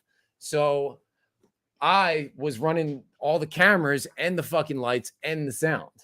Right. So that's why I got fucked up. Yeah, I honestly think it's your guys' fault that special didn't do as good as I thought it was gonna do. I feel like if the lighting and the angles were a little better, is that what it was? Maybe the editing. Maybe the editing. If the editing was a little bit better, right? I think I might have been at 100,000 views by now. Sean says, Gary, Adam, is the lighting guy you spoke about the other day at my house? Yes, he is. Got a Emmy in lighting, right? An Emmy. I have an Emmy for the work I did on the Olympics. On the Olympics, I was talking. See, dude, I'll tell you, man. Look, man. I always like to brag about my friends, because my kids don't give me a lot to brag about. Now I'm only playing, man. My kids is awesome. But nah, man, I always like to brag about my friends, man. You know what I'm saying? When they're succeeding, that shit is an awesome thing. Yeah. I feel like I gotta show off because the lighting here is very is MSG the top of the mountain as far as places to perform? For me. For G, yeah, definitely for G. For me, yeah, it's just. I mean, I don't know. I think maybe a Hollywood Bowl, maybe, right? I don't know. I don't want to tell you anything. No, it's a preference to each person. Yeah, for sure. It's the place that each person would want to play. You know what I'm saying? Sure. So for me, my dream is always, even when I first got into music, was to play Madison Square Garden. I just wanted to play Madison Square Garden, know, and I would say that that's definitely one of the goals that I'm shooting for. Even if I got the theater, I just want to play Madison Square Garden. The theater downstairs. Yeah, I mean that's a great theater. It's a great theater. We actually have my high school graduation there. But that's why it's so good. Because my high school graduated. I feel like, by the way, I should point out that. For me, that's what it would be for me. But I mean, I also don't look at it as like it's something I want to do, but I don't put a top to my mountain, because if I put a top there, then what happens is once I get there, I'm gonna feel like I'm supposed to have a certain kind of feeling, right? And then it becomes kind of, what do you do from here now? You understand what I'm saying? Mm-hmm. So for me, it's not like I'm putting all my efforts to get there, but that would be, if I did that would be a bucket list kind of thing. Mm-hmm. You know what I'm saying? For me, I really don't put a top. I just want to keep kind of coming up with new shit. Jasmine, what's up? My daughter's back. She just came back from Mexico. And Brian, you'll be interested in this. She went to check out the Mayan stuff and shit like that. Ooh. Yeah, she did a lot of crazy, I interesting would stuff. love to hear her opinion on that, on seeing those things and what that was like. Yeah, she took pictures and stuff like that. Cool. You know. Mhm. But did she say anything like how she felt when she was there or anything like that? If it was anything like she's on right now. Jasmine, did you get any kind of did you feel any type of way? as far Was it as like energy and feeling and vibe when you went in there? Did you feel a thing of like, was it scary? Did you feel like a thing of peacefulness? You know, I didn't get to talk to her. I'm gonna see her this week. I think tomorrow. Tomorrow I'm supposed to go see you if you're around, Jasmine. Did you see this? Are you using the Grand MA? What's the Grand MA? It's probably it's a lighting software. thing. I don't use a Grand MA. I'm actually I'm gonna be out there. We'll talk about it when I get out there on Saturday, because I'm actually curious a lot about what you guys have going on out there because of the theater. But yeah, so what were you saying, Brian? Oh no, I just we were talking about the pyramids. I saw this article. Yeah. I saw this article the other day that a farmer built a giant pyramid on the orders of an alien from the Orion constellation. Right. Well, if you change that to fisherman built a giant boat on the orders of an alien, then you've got the Bible. So that's good. Listen, it was good. It was good. You know, I just don't think right now is the time to be blasphemous, especially as a Jew. I'm just saying. I'm not being blasphemous. Yeah. My daughter says it was kind of serene, but honestly, it was so freaking hot and a lot of walking. Yeah, my daughter's that type of person that if she's not comfortable, everything else goes out the window. She's like, yeah, it's the Mayans, but you know, it was a little hot and sticky. It was hot and sticky. Nothing to eat. I was thirsty. That's how my girl is. She's a princess. I raised a princess. And big up to Kyle for seeing that shit. This motherfucker goes all out for her, man. Treats her like a queen, you know. But yeah, man. What were we just saying? For you, what would it be? What's what's the venue you would love to play in? You know, what I would really like is to go somewhere where I worked a lot doing lighting and be in the front on the stage. So it wouldn't even like I did CNN. You know, I mean, no, Adam Gabel live from CNN. No, that would be weird. No, I mean more along the lines of like one of the maybe because like I worked at the Zankel Hall and Carnegie Hall. I worked there. That'd be cool. Or also I worked at Manhattan Center. That'd be dope. The Hammerstein Ballroom. That'd be pretty cool. Or like what about Radio City? Yeah. I mean, it would be cool. You know, but if I didn't do it, I'm gonna be Weber. The Weber Theater is a nice theater. The Weber. If I had to pick, I think if somebody came up to me and said, we got more people than we can fit in the theater, so you can definitely sell it out, and you can pick anywhere you want to go, whatever it is, I would probably say Carnegie Hall, because I think that's, well, you know, Lenny Bruce played there, and like Robin Williams, like that's like a real. Seinfeld did. I mean, the thing about Madison Square Garden to me is like it just acoustically is shitty. Like yeah. Well, it's made for rock concerts and like basketball games. Yeah, it's like not the theater. Not the theater. No, the theater is great, but to me, the theater doesn't have that. Theater. I mean, the theater has the Madison Square Garden name. The theater at Madison Square. Yeah, but the Madison is the theater itself is. You want to be where the Knicks lose. You want to be where the Knicks, and don't get me wrong. I mean, look, Sebastian Maniscalco does that. I mean, you know. Yeah, hell yeah! You want to do MSG, though. But you want to do that. Listen, I would not. He's not going to take my bucket list dream like all my life, and in one episode just make me go, "Oh, word, the acoustics suck." Never mind. I don't want to do Madison anymore. I wouldn't want to do that because I don't think it would go well for me, but I think it would go well for you. That's what I was gonna say. Sean says Apollo. Yeah, I'm sort of afraid of the Apollo because I know that they. I worked. Did you say they? Yeah, the house crew at the Apollo. They have a whole there's a whole house. The whole every one of those theaters has like a whole group of people who work there. The public theaters are they, the Hey. Paramount theaters are. Listen. I know we I'm got just one saying. Puerto Rican on the show, but this is a little too Caucasian to be throwing the they around like Yeah, that. the Adam. they, dude. All The right? they.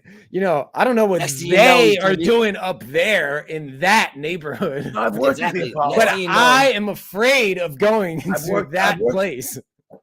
he worked with them.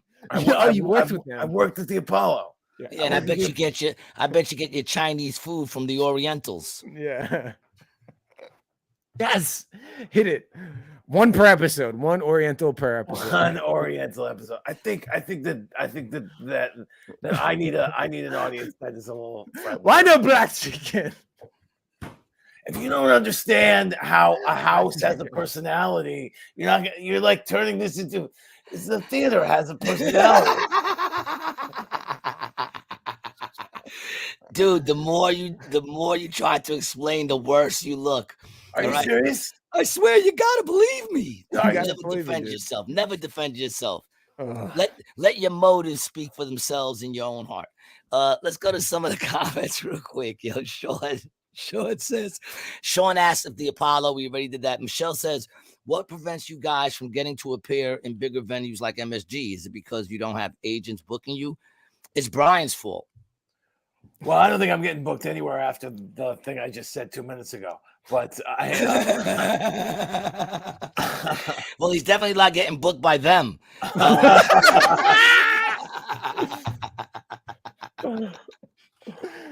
Oh shit. Michelle, it's because you got to be really funny to play a place like that.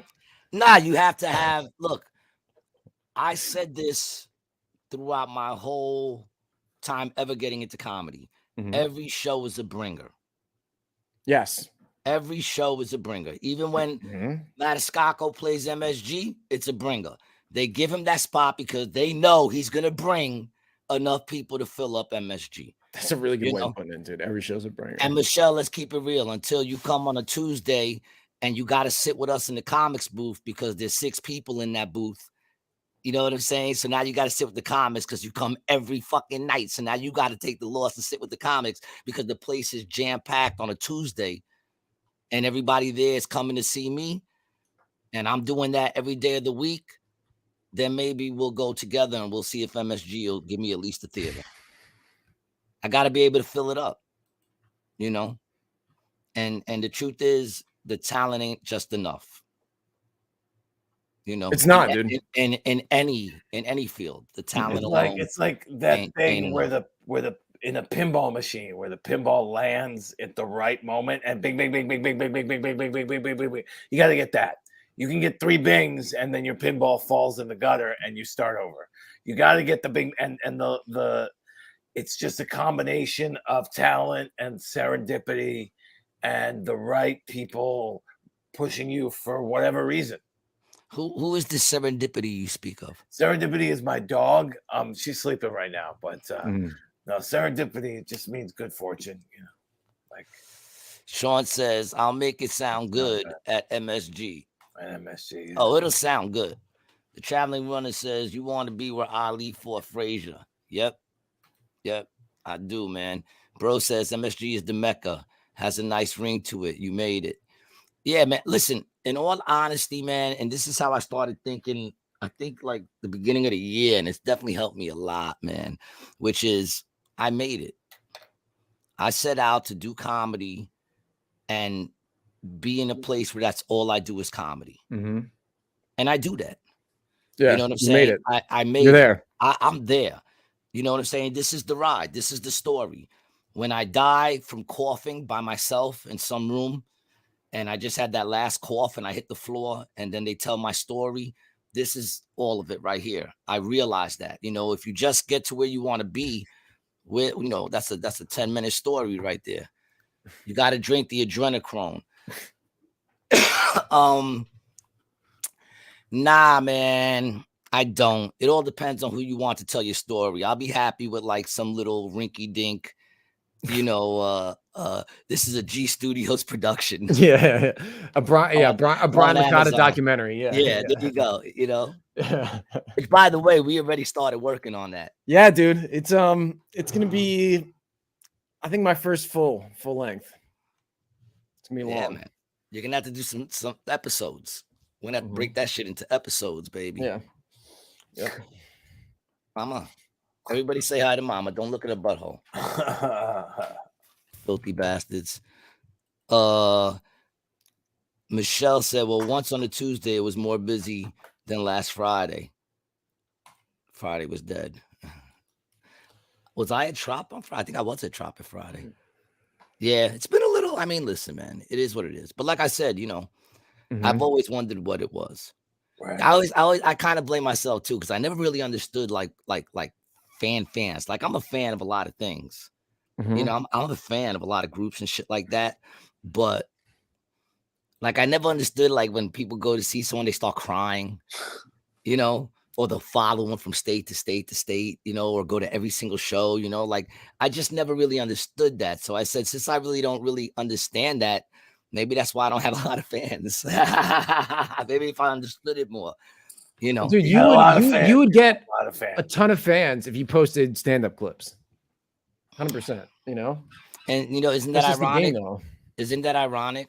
That is the love that I have for my fans that I don't post more clips. You know what I'm saying? Because it's the experience. We shared it. And why did we share it? Because you got off your ass and you came to see me that night. You know what I'm saying? So it's like, that's what I always say. Like if someone records me and they put it out and they came to see me, that, you know, they paid for that. You like night. that, yeah. So if they want to give that away for free, it was their experience to give away. But other people, you know, who don't come to see me, you know what I'm saying? I mean, I get it. You got to do it. I got another clip about to drop. I'm about to drop another clip that Esco showed me the other day. Jasmine says, I tell him all the time to do stand-up clips. It has worked for me. I've had some things that have gotten 30,000-40,000 views on Instagram, and it helps. It certainly helps. I mean, and I think given how little my following is compared to yours, I think for you it could be 2-3 times as much. But then I asked the question, like, when you say it helps, other than my ego, seeing that it got 40,000. Dude, you're gonna see you fill fucking seats. Well, that's what you're gonna see, bro. You're gonna see, you're gonna get booked. Bookers, and people are gonna come fucking see you because they saw the clip and they're like, oh shit, this dude's in New York. And they're gonna come see you. It's more likely that you'll go to Ohio, right? And the people in Ohio who saw you on their phone will come and see you at the club. It's more likely. I mean, yeah, there are some people who would go, who live in other places, who would go to Atlantic City. But, I mean, I just mean people who live, I mean, even in, wherever, you know. But I mean, I think a lot of bookers are, you know, they've been having, you know, we don't need to get into the. You know what's crazy? Because I know a lot of comedians with like large followings, and it doesn't translate to people showing up to the gigs. Not always. But yet, always. But yet, I've also seen a lot of like TikTokers who start doing stand-up, and they're not comedians, and you see it obviously once they hit the stage that they're out of their realm. They're TikTok performers or whatever you want to call them, but their following translates. Right. They'll sell out. Right. You know what I'm saying? And then the people are sitting there, and I'm looking at this person going, what the fuck? Wow. Is going on? But then I know comedians who get like a lot of views, a lot of followers, and then we go, and people don't show up. Yeah, they don't sell. It doesn't translate. I mean, I think simply a matter of posting more clips will entice. There are bookers who look for that. That's what I would say. Yeah, no doubt. And the fact that a booker, and it's also not just about art, but like, I mean, dude, to me, you know, it's like I understand the point of if they pay, they see the show, right? But it's like, you know, you put out an album, right? If you're a musician, if you're a comedian, you know, you put it out. Well, people I mean, pay, I put out a for that for free. Yeah. There's a special out there for free for people to Yeah. check So out. You that's know what the I'm perfect saying? thing Dog, to cut up. but That's the perfect unlike thing to other cut up. comedians, dude, you come up and you get rid of material so fast Yeah. That's true. that you could, like, a lot of comedians, what they do is they post crowd work and that's it, because they don't write. They That's don't why write like that. I try and You- post a joke from my new joke show every week. And dude, that's what I like about your Facebook, is that you're writing new stuff, and it's almost another way for you to be more creative and to write more stuff on your Facebook. It's just you keep typing and trying new jokes and putting them out me there. or him? No, he's You, talking about Adam. you. Adam. Oh, yeah, Adam, yeah, yeah. Adam. Oh, That's yeah. why I love your Facebook feed. It's just Oh, jokes, thanks. just written jokes. Yeah, I love well, it. You know, but that's like you're putting something out that you are going to do in front of an audience. right. I agree with you too, to a certain extent, of like, yo, if they're paying, it's like there's the experiential part of it that they're not going to get, but also, you know, if you did do it, how many more people will eventually experience your live show because of that? You know? I mean, I think in some ways you're at an advantage that you can post the clips, and the likelihood is people are not going to hear that joke that night, right? I mean, the likelihood is, you know what? It's also, I'm not gonna lie. Can I be like honest and No, I comfortable would in prefer how you. my I would prefer and you how my continue to dickiness bullshit is. us. Well, because it also shows my dickiness. I prefer you It just also shows my dickiness. You know, like I feel like, you know, like Lenny Bruce was one of the reasons I got into comedy too. My brother, I really don't think he's funny. You know what I'm saying? Because Lenny Bruce? I don't relate to, and I just don't understand any of who he's talking about. I don't understand the time. Right, You know what I'm I saying? agree with you. Yeah, yeah. But I love the person, in a sense, the whole broken man that he was, and the fact that he went against the system, and the fact that I respect the fact that although someone would have did it, he's the one that did it, that allowed me to be able to say whatever the fuck I want to say on stage. You know what I'm saying? He fought that fight for us. Someone else would have did it if he didn't, of course, but he's the one who did it. You know, and that's what made me want, you know, the rebel that he was is what made me want to do comedy. And the fact that anything you can find of his is rare. That's kind of how I wanted my career to be. That anybody who was lucky enough to chill with us and capture footage of us, and you know, like Esco, who has mad footage of us. You know, if there's not a lot of footage of me out there performing, then what he has is now valuable to him.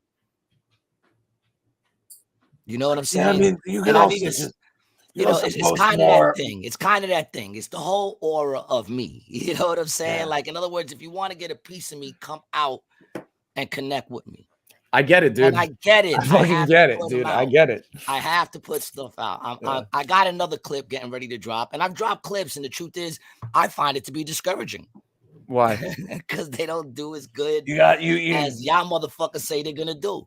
Well, dude, it's you because have to be consistent. You really have to, like. And dude, do you It's know what a- do you know what it's about? When you're on stage, not every joke is gonna hit. Not every joke is a laugh, especially in your sets, Gary. No, that's true. I mean, look, I have had some that did very well. I mean, I have one that's right now at 30K, and then I did a video with my friend Marcus, and right after that it was at 21. But you know, some of them do okay. You gotta really ride the wave. And I really think, you know, the clips that, you know, I noticed because I edit them for other comedians, the ones that are, you know, honestly, like controversial or, you know, whatever, they're the ones that always perform better. That's the other thing I noticed is that I wrote a joke about millennials, and I put hashtag millennials. Yeah, and and that was the best one. Yeah, Yeah, Adam Mueller told me yeah. he put up a Holocaust joke, and people were just arguing about it. It's his best one, just because people argue about it. And honestly, that's the other thing that you need to do is you need to hash, because you're always talking about shit that's going to piss people off. You need to make sure you use the hashtags that lean into those topics that you're talking See, but about. then that would imply that I'm saying it to piss people off. No, not necessarily. You understand what It's I'm just saying? And I don't say anything to piss anyone off. I didn't say It just You might, Robert. You might. No, I don't. Let's I see. don't Let's do see. it. Dunkin' Donuts. I don't The do it. Brooklyn know about Burger, that. bro. That's not anything I said. Those were actions that were done. And let me What did tell you say to something. the lady when you were waving it around? First of all, when I tell you we tried to bring peace to that situation, see, you're leaving that part out. You're leaving the part that my son was apologizing over and over, and this bitch was just being more and more aggressive. And then her husband jumps out like he's gonna do something, and I'm like, yo, relax. He's apologizing. You're leaving that part out that we practically pleaded with these people to let this be peace, and you know what she said? Suck my dick. And that's when the dick came out. Before that, he wasn't looking to make an appearance. We got some comments saying they're making me look like the bad guy because you wiggle a dick at a couple that was talking shit. Sean Eckerson says most epic comics do the trifecta of entertainment, live, movie, music, movie, TV. Well, I'm not trying to be epic, man. Although I was once signed to Epic. The Traveling Runner says, who plays Gary in the feature film? My vote's for Pacino. Ooh, he's too old. Yeah, Are you trying to say I'm that old? That Pacino could play me? Wow. No, I think it's gonna be like an Oscar. I think I want the kid from Home Alone. Macaulay Culkin? Like now. The way he looks now, all fucked up in the game. He's not that much younger than you, though. No, that's right. Well, you already got to get some. Oh, you got Sam, dude. Sam. I was saying, yeah, Sam will be good. Sam will be good. I bet, or maybe Rami Malek. Who's Rami Malek? The guy who played Freddie Mercury. Oh, what he tried? That's fucked up because I kind of see it. What's wrong with that? What? Then I looked at I don't know. I think he'd be good. He'd have to put on a little bit of prosthetic and the eyes are a little different though. Yeah. I think he'd be very what? good Both of my eyes? Maybe on this one. Yes, they're both a little different. Well, that's what I look like with a tank top if I cut my beard. Michelle says go ahead. Michelle says, thank you, Gary, for doing the Thanksgiving Christmas set on Sunday. Oh, did you do Those it? are my favorites. Also, when you do the jump kick and tell people to stay 3 feet away. Get the fuck out of here. I'm trying to get a picture of that moment for like 7 or 8 years. I got one posted. I got one posted on my page, a real good one of me doing it. When you go with the kale, get the fuck out of here. Get the fuck out of here. Oh, with the kale? With the kale. Nah, that's different. Yeah, that's different. Okay. Yeah, nah, she talking about the 3 feet when I jump and I do the legs. Oh, yeah. Not that. Yeah. Not for nothing, Michelle. That was a horrible set. It was a horrible set, but I appreciate the fact that you appreciate that I did it. But it was horrible. I'm so rusty on it. I couldn't remember shit. The Thanksgiving shit was horrible. Horrible. The Christmas one was horrible. I didn't even remember if I had all the lyrics right. That was a horrible set. But mama just threw up. That reminds me, Brian. You and I would. I don't want to, but we should. Yeah.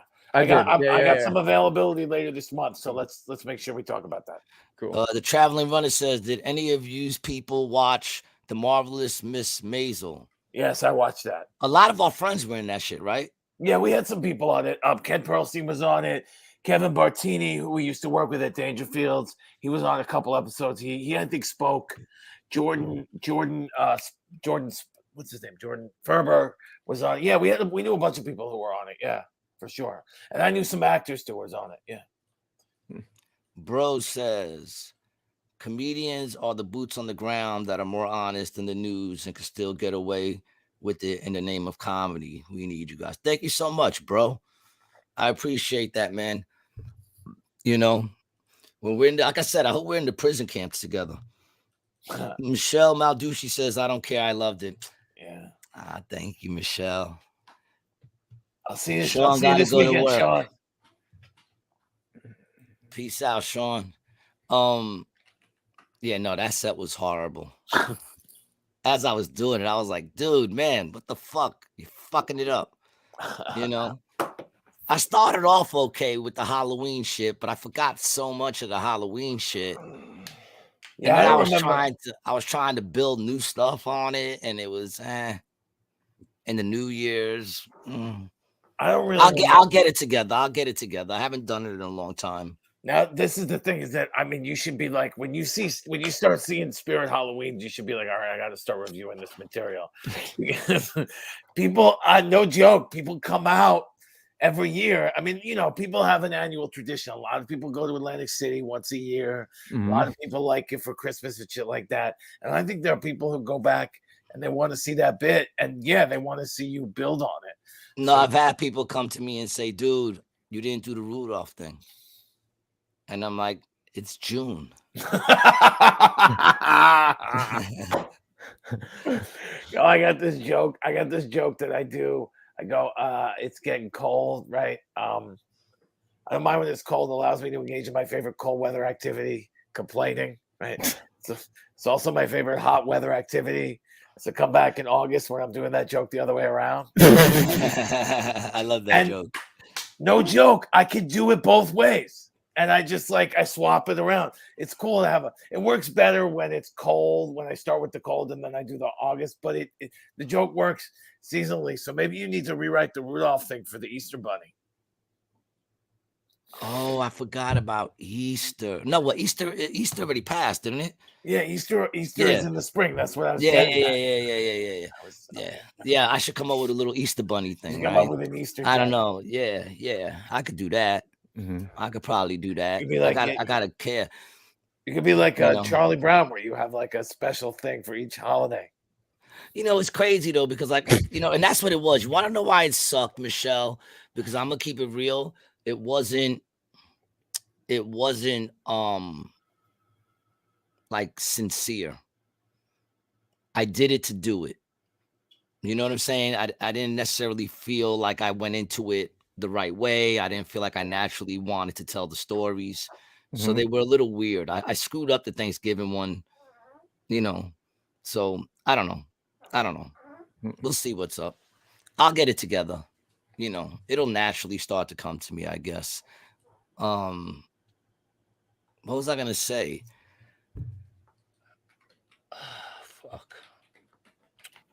I gotta head out. I got. What do you got going on?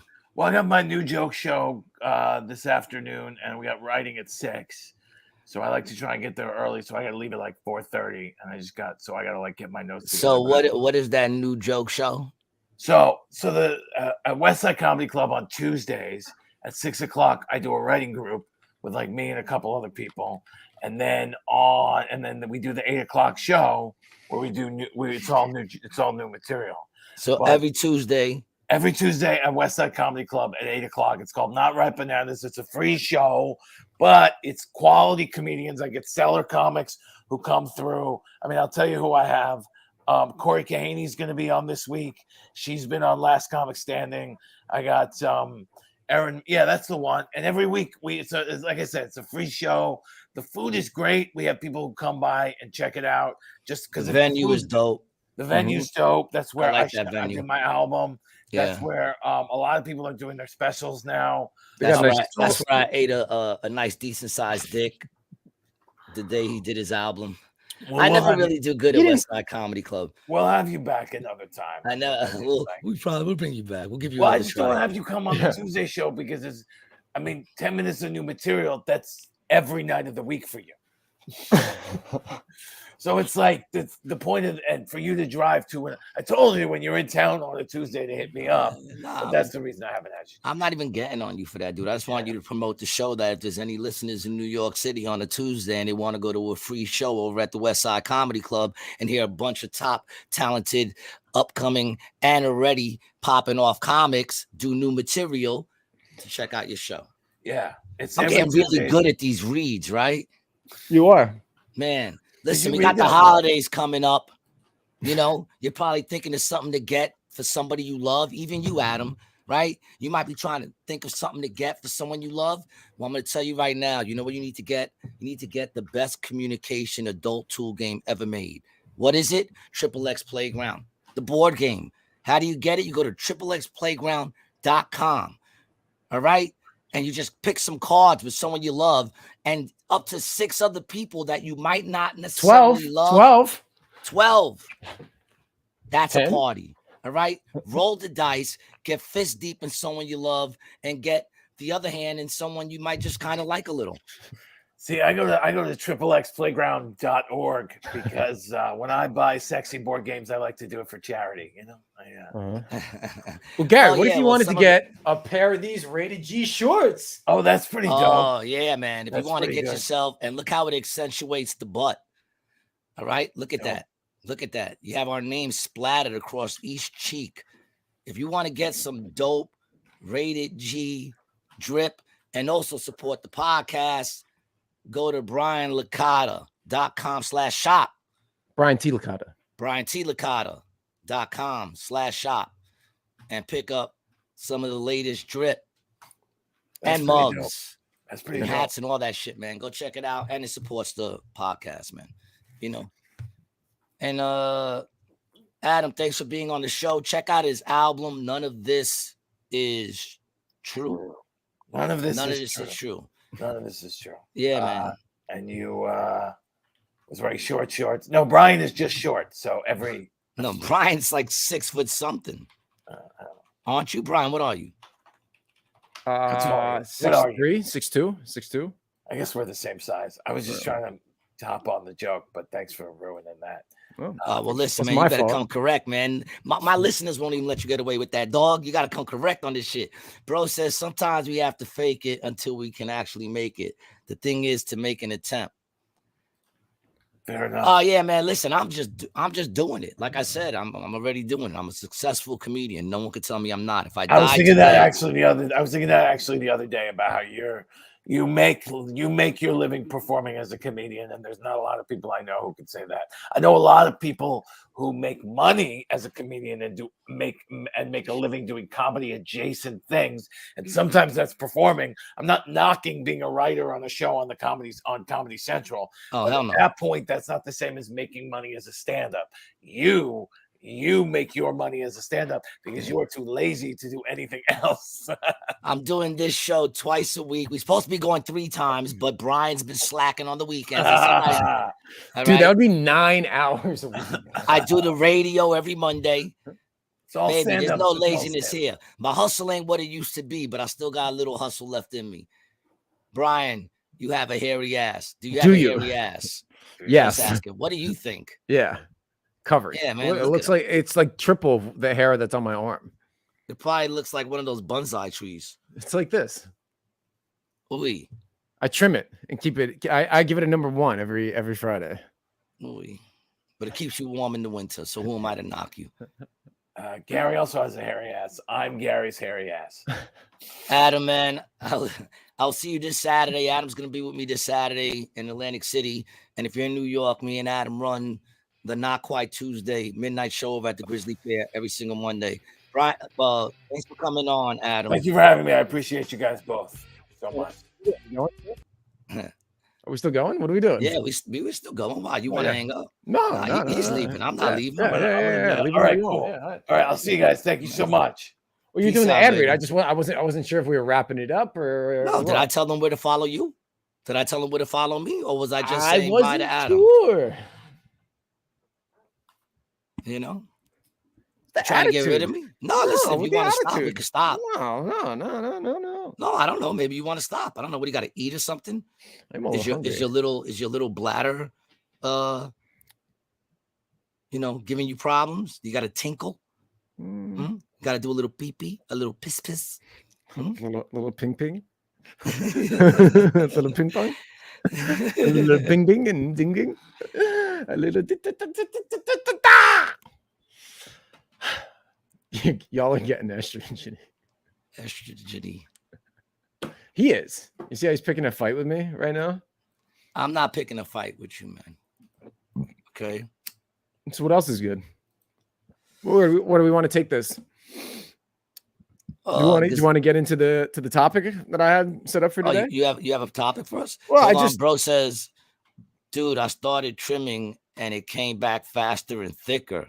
That's what Kramer said. Oh, the butt bush? Now you got like a big butt bush back there? Dude, a butt bush. You got a butt bush? Yeah. Really? It's furry. It's been described as furry. Whole cheek action or just like crack? Oh, all of it. Oh, you're like a little caveman. It goes. You're like a tall, stringy little caveman. See the leg? Oh, dude, don't give me the vision. Look at that shit. That shit looks like a fucking chicken. Look at the bottom of the calf. Dude, don't. That looks. So you can just imagine. Yeah. First of all, that shit. You know, and dude, sometimes it gets knotty. You know when it gets knotty. Like little he has dreads. to go to the bathroom sitting down.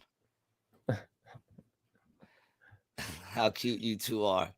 Not me, him. Yeah, that's gross. I agree. You got ostrich legs. Yeah, they actually do. Yeah, that's what they look like. Ostrich legs. Yeah, that's true. Ostriches are very fast. I am not.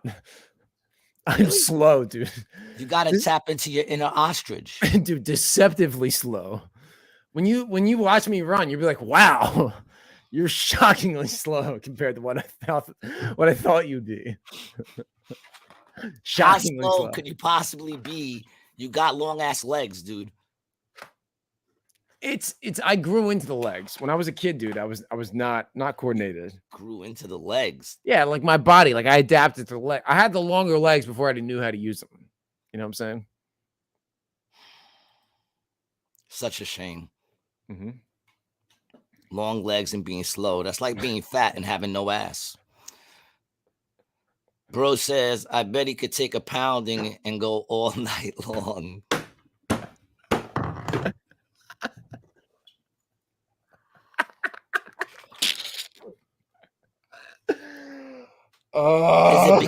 Is it because of the butt bush? It adds like cushion, padding, cushion to the pushing. Is that what it is? It's extra friction. Jasmine says, "Oh my God, you said ostrich, and it reminds me. Did you know there were Mexican raccoons? What? What makes them Mexican? They work harder than the other raccoons." Oh yeah, here it is. It's cute. Let's see. It's called Mexican raccoons. Mm-hmm. Do they have these in Mexico? Or the white-nosed coati is 12 inches at the shoulder and weighs between 5 pounds. The South American coati is slightly smaller. Yeah. It's usually kept as a pet and may be very affectionate and playful. They're extremely intelligent and curious creatures. Oh, the little guys.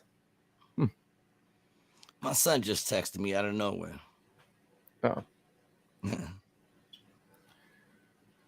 Oh. Jasmine says, yes, they look different. And bro says, see, bro.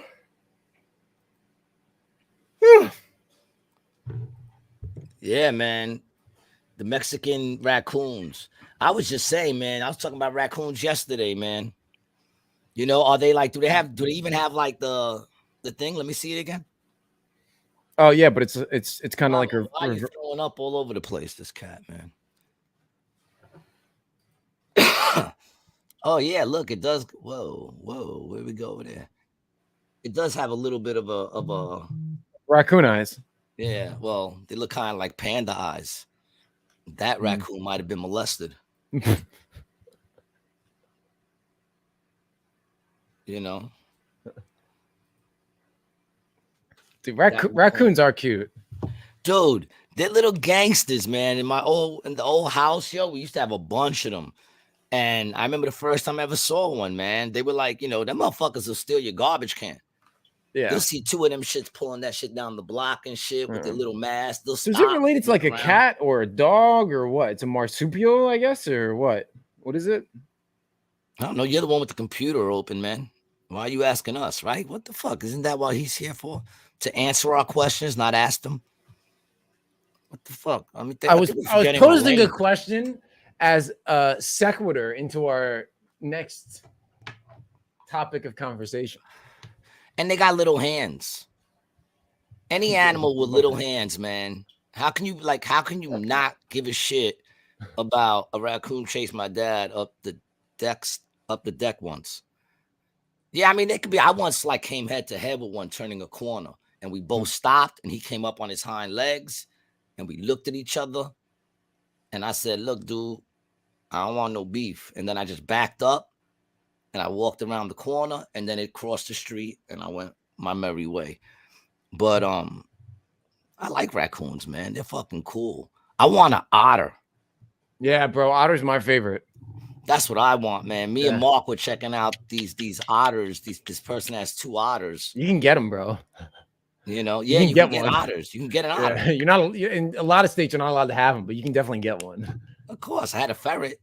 Yeah, I don't like ferrets. You know, I don't like ferrets. That's a rodent, dog. That's a rat. I once had a little Taiwanese kid. He was a little harder to get than the ferret. You mean a little Oriental kid? Yeah,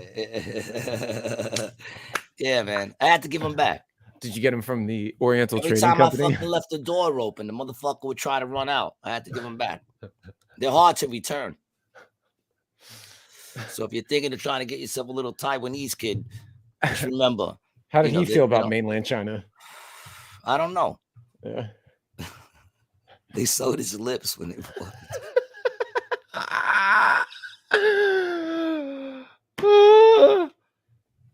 You want to know what that came to my mind? Because I just saw that movie. What movie was it? Psycho. Oh, Ma. Was it Ma? Where she sews the chick's lips. Saw? Hocus Pocus? No, it wasn't Saw. Ouija? Wasn't that either. Books of Blood? No, it was something recent on Netflix. Or was it Friday the 3rd? No, it was something on Netflix. Yeah, it was Ma. That's what it's called. M-A. Ma. You seen that movie? No. I would never watch a movie that has the possibility of someone get their lips sewn shut in it. Well, I didn't see that coming. Is it a horror movie? It's like this black older lady. She starts like buying alcohol, like these teenagers ask her to get alcohol for him, and she gets psychological horror thriller. Yeah, I'm not watching that. It winds up that she. I would never put myself in that situation. It winds up that she went to school with their parents, and they used to abuse her. So she starts buying alcohol for them, and then letting them come into her basement, and throw parties and shit, and then winds up sewing some lips shut and shit like that. Yeah, I would never watch this. Yeah. I'm not into horror movies, dude. It's like neither am I. Like, why would you ever want to? I don't know. Why would you want to get scared? Did you see The Fall of the House of Usher? Did you see that? No. That right there is crazy. It's on Netflix now, man. It's 100% woke, but yet it was still pretty fucking good. It's basically the Oxycontin story with a twist. Oh, really? Yeah, because it's instead of Oxycontin, an American gothic horror drama based on a series by Mike Flanagan, loosely based on the same name and other works by Edgar Allan Poe. I mean, I read that, The Fall of the House of Usher. Yeah, back in the day. Yeah, in school. Yeah, I remember it. Yeah. Yeah, that it's like it's like it's a little twist to it. It's got the whole spiritual thing and killing people off. But the CEO of a corrupt pharmaceutical company faces his questionable past when his children start dying in mysterious ways. It's called Litador or some shit like that. Litador or something like that. And it's basically Litador's that gas, son. It's that gas, and it's basically fucking. It's. I just finished watching that movie. What was that movie? Was it not Suits? What was it? The one that tells the story of Oxycontin. A man named Brady. The Oxycontin one. What was the name of that one? Painkillers. Painkillers. It's basically that story. Yeah. Only with like a little spirit twist to it. You know what I'm saying? It's interesting. Jasmine wants to know if we like American Horror Story. I do not. I do not. Yeah. Jinx, buy me a Coke. No. I'll buy you a Pepsi. I don't like root beer. I'll buy you a root beer. I don't like American Horror Story. You like that horror stuff, Jasmine, because you get it from your mother. That's where that horror stuff comes from your mother. That's the little evil that you Mm. have in you with that DNA. Bro says, me too, Brian. We have to know the enemy. Did you just hold on? Did you just call the mother of your daughter, the mother of your daughter, evil?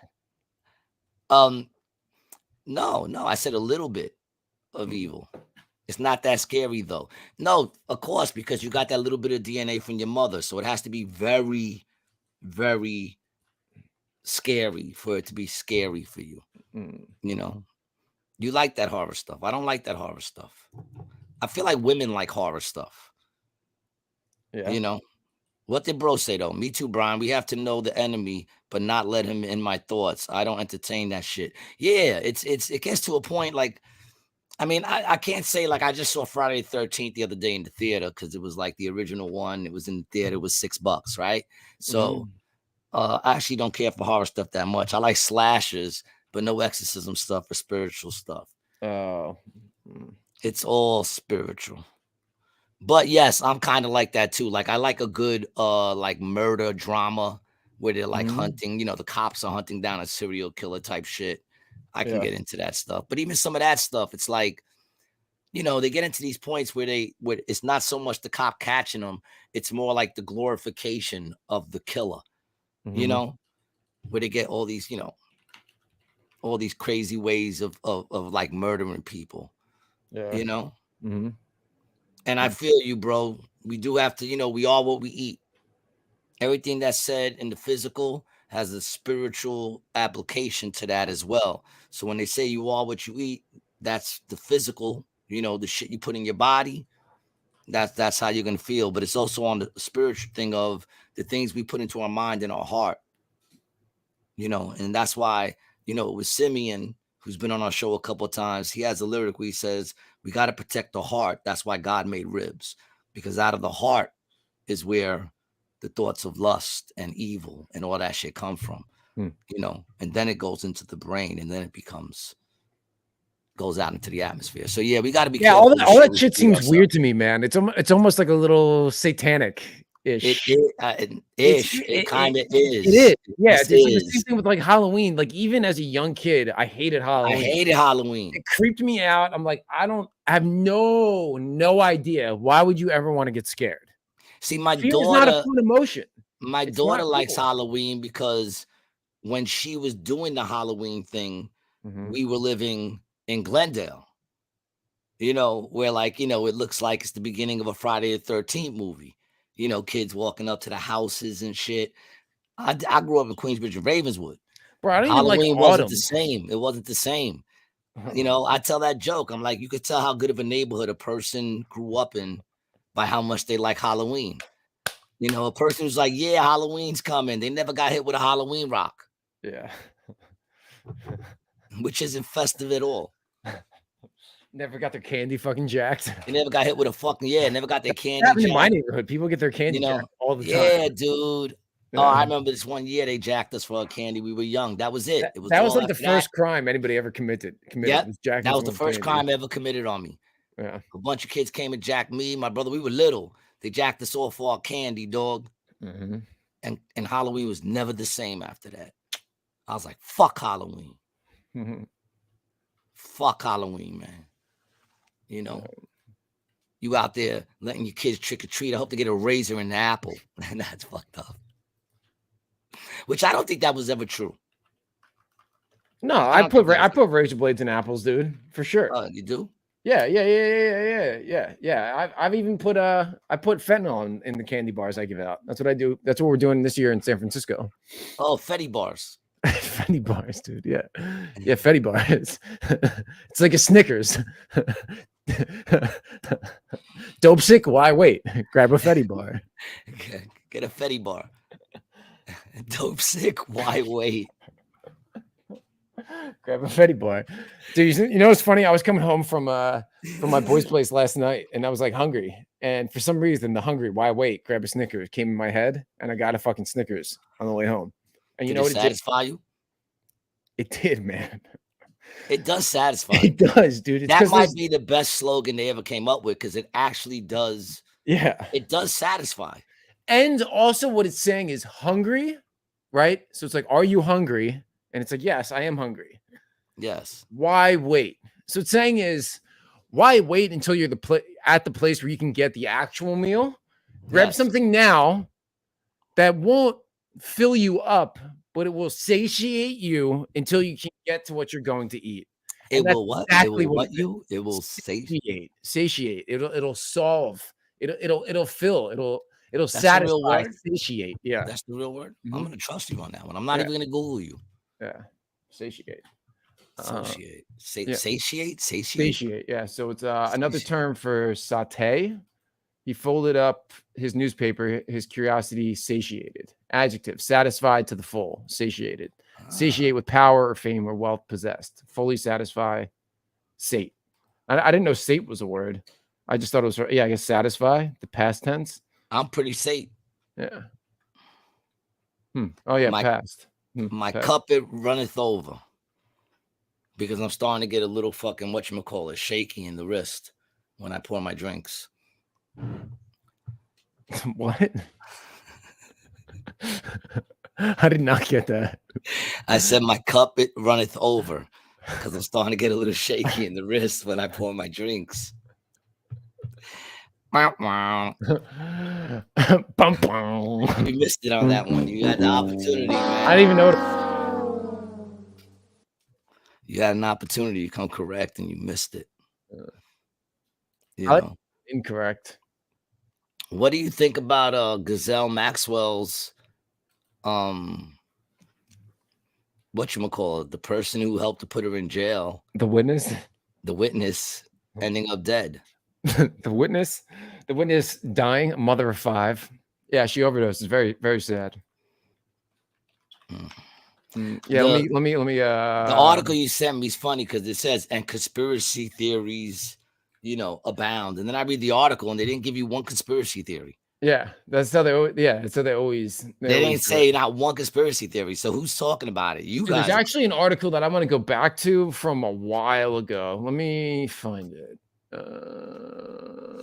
I'm sure everybody knows who Gazelle Maxwell is, right? Oh, Ghislaine. Ghislaine Maxwell. Yeah. Whatever. Fucking trollop. There's a word we should bring back. Yeah, that's on my album. That word's on my album. Yeah, you like trollop, man, don't Joe you? Bruno. Yeah, Joe Bruno made that word. Yeah. I like that word when he said, "What the fuck are you gonna do with your life, you little 2-bit fucking trollop?" What where and why did he say that? He was just saying it, and we caught it on a recording. Yeah. And I liked the way it sounded, and we all liked the way it sounded, so we put it on the beginning of Oh, this was the Oh, it was in the beginning of Uncle Tom Artist. Mm. So what's the article? What's the article you're bringing up here? Yeah, so I sent this article to you a while ago, and it says escape from the rabbit hole. The conspiracy theorist to abandon his dangerous beliefs. For 15 years, Brent Lee spent hours each day consuming truther content online, which is what we produce.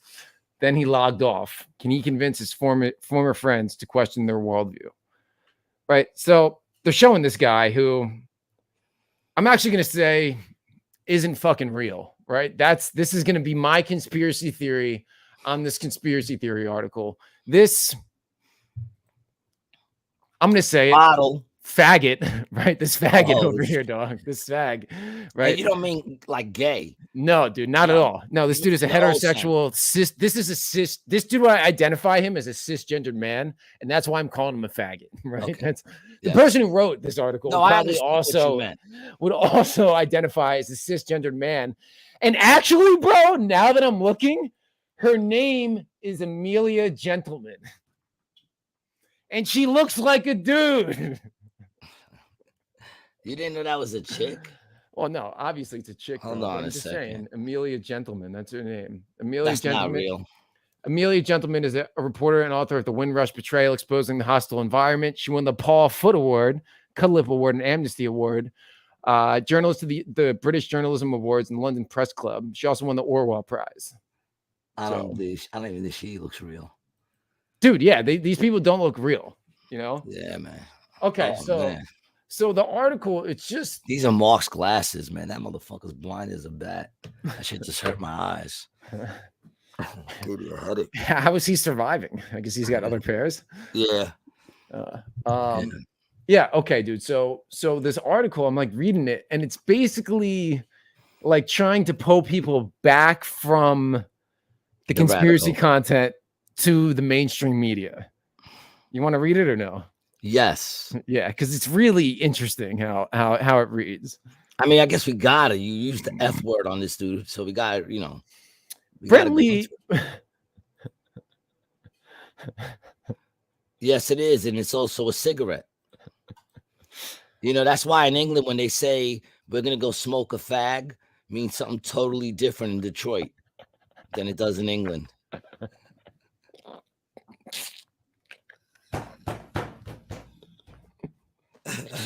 And it means something completely different in San Francisco. Bro says, yo, G, I like the specs. They're actually my boy Mark. You know, Mark, he's been on the show like I think twice already. Cyril, our boy Cyril. These things are filthy, dude. But he said, yeah. They're like mason jars, dog. Look at those things. He said they were too strong. Are they reading glasses? Yeah, they're reading, but they're very strong. Yeah, oh cheaters. my God. They're magnifying put them glasses. back on again, dude. They're magnifying. Put them back on again real quick. You want to see how big my eyes look when I put this on? Dude, you look 50 when you have those on. You look 50. I look. You take 50, them off. Right? Yeah, you're not 50 anymore. That's why. Yeah, I'm not fucking wearing no glasses. Yeah. Oh shit. For me to wear glasses, I got to first crash into a tree or a pole or something like that in my car. Played well, G. All right, so let's read this. So Brentley struggles to explain why he used to believe that a cabal of evil, satanic pedophiles was working to establish a new world order. He pauses, looks sheepishly, and says, I cringe at all this now. For years, Lee collected signs that the so-called Illuminati overlords were controlling global events. He convinced himself that secret societies were running politics, banks, religious institutions, and the entertainment industry. And that most terrorist attacks were actually government-organized ritual sacrifices. He was also inclined to believe in UFO and that Stanley Kubrick staged the directing of the filming of the moon landing. He saw satanic. Hold on. Hold on. Can you pause right there for a second? He said that Stanley Kubrick staged and directed. You know who also believes that? Stanley Kubrick. Because didn't he come out and say he did that shit? Yeah, I think so. He came out and said he did that shit, yo. Yeah. Go ahead. Continue the rest of the article. Let's continue. Bro says, too big for your face. Yeah, and they're thick like Coca-Cola bottles, man. My head is hurting from putting them on. That should give me a headache. They're like magnifying glasses. He saw satanic symbols in the 2012 Olympics opening ceremony. He spent most of his time discussing these theories with an online community of fellow believers. But in 2018, something shifted. In 2018. Yeah, he began to find the new wave of conspiracy theories increasingly implausible. I was sick of it. I felt I can't deal with hearing this anymore because it's no longer what I believe. So I just logged off the internet. Whoa. All right, continue that because he doesn't even go into what made him believe. What made now, him say exactly. Now Lee is trying to help other conspiracy theories question their worldview. He will address a conference in Poland on disinformation in October and has launched a podcast unpicking why he held these beliefs so fervently. Amiable and articulate, Lee is disarming. And why he was deluded. There's a word you don't hear every day. Oh, yeah, deluded, which means being affected by delusions. Amiable and articulate. Delusional. Yeah, Lee is disarmingly willing to admit that he got things spectacularly wrong, but it is still challenging to have a conversation with him about his abandoned belief system. Most of these theories seem so preposterous that the process of trying to understand them becomes exhausting.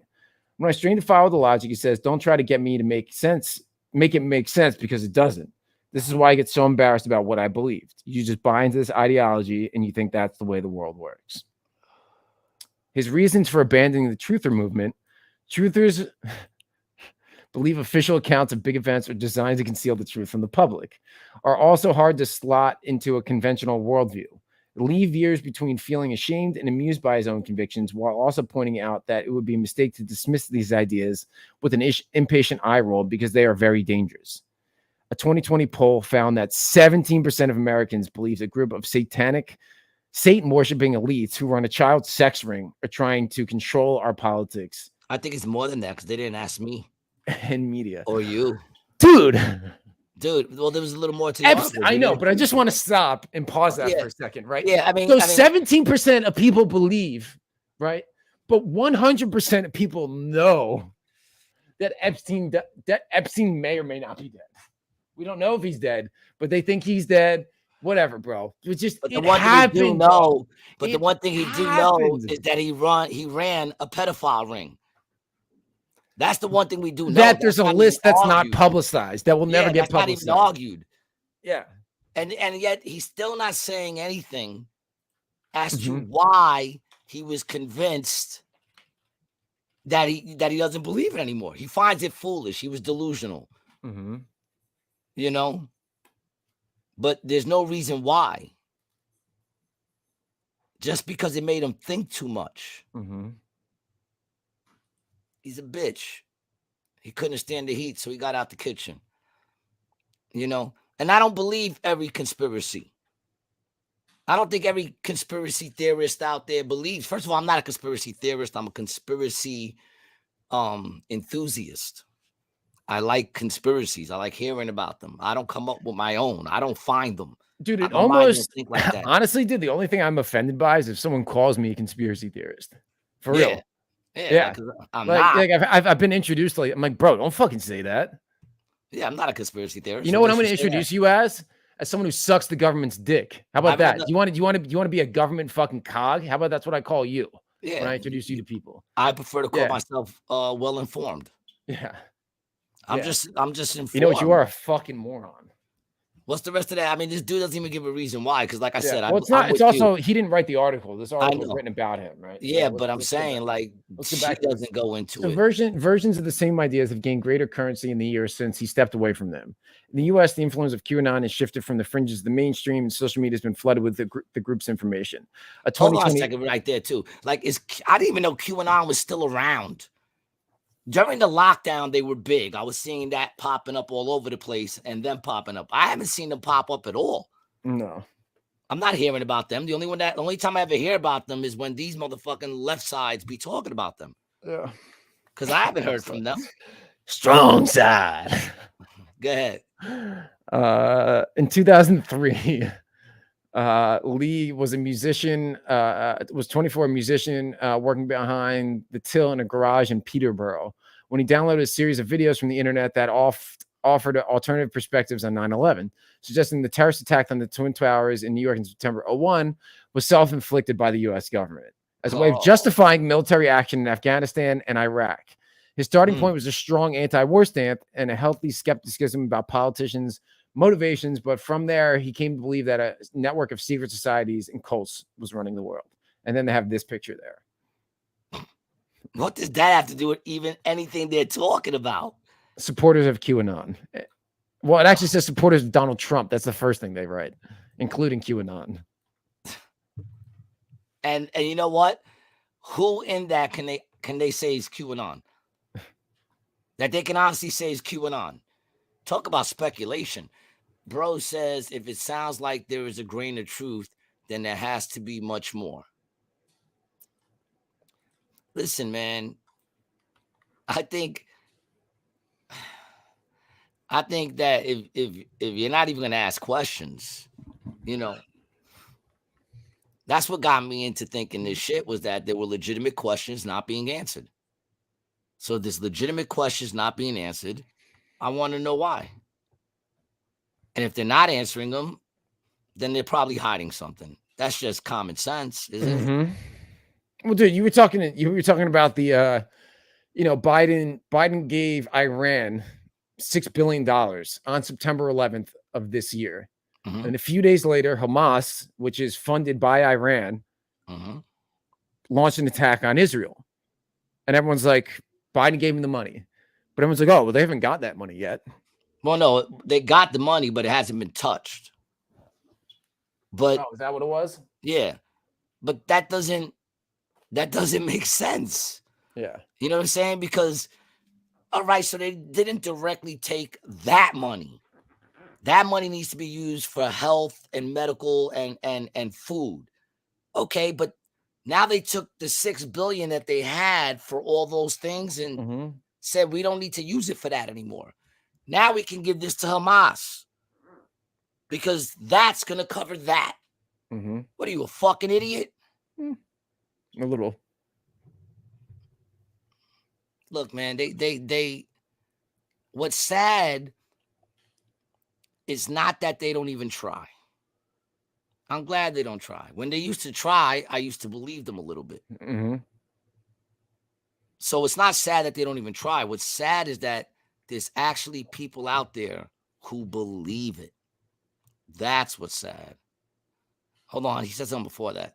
It's just common sense. Now, if we can't handle it, deny it, that's another problem. And now they are backtracking to save face.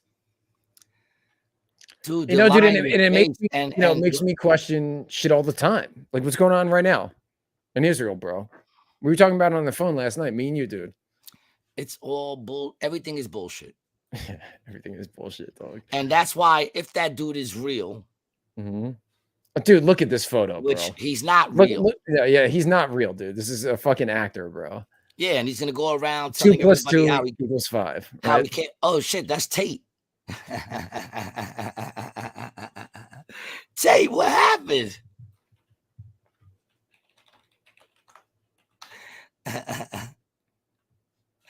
Well, now my eyes are clearing up. Doesn't look like him as much. It sounds like a neighborhood shell game. Find the red card. I mean, like, yeah, and what it is,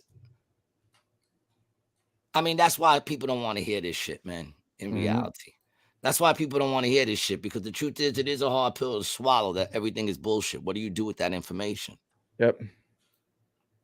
You know what I'm saying? And that's what one dude asked me the other day, because when I did that show, the rehab show. Yep. The other comedian, we were speaking and we were talking about all this shit. And he goes like, but like, well, how do you deal with, the idea that everything is bullshit?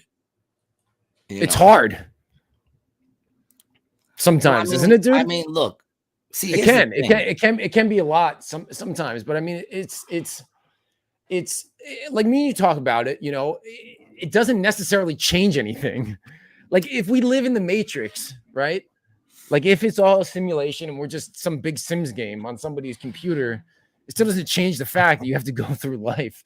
You have to go to work. You got to talk to people. You got to do shit. It doesn't change anything. The sun comes up and goes down. They're trying to change, because I feel like people just trying to change of having to do things. People just want to be able to buy shit. They don't want to work. Yeah. Look at that guy's right hand. It looks superimposed. Oh. Yeah, what the fuck? It looks like a foot. That shit looks like a foot, dude. Look at that dude's hand. Yeah, hold on. I'm trying to go back to where'd it go? Where did you go? What the hell? God damn it. Hey.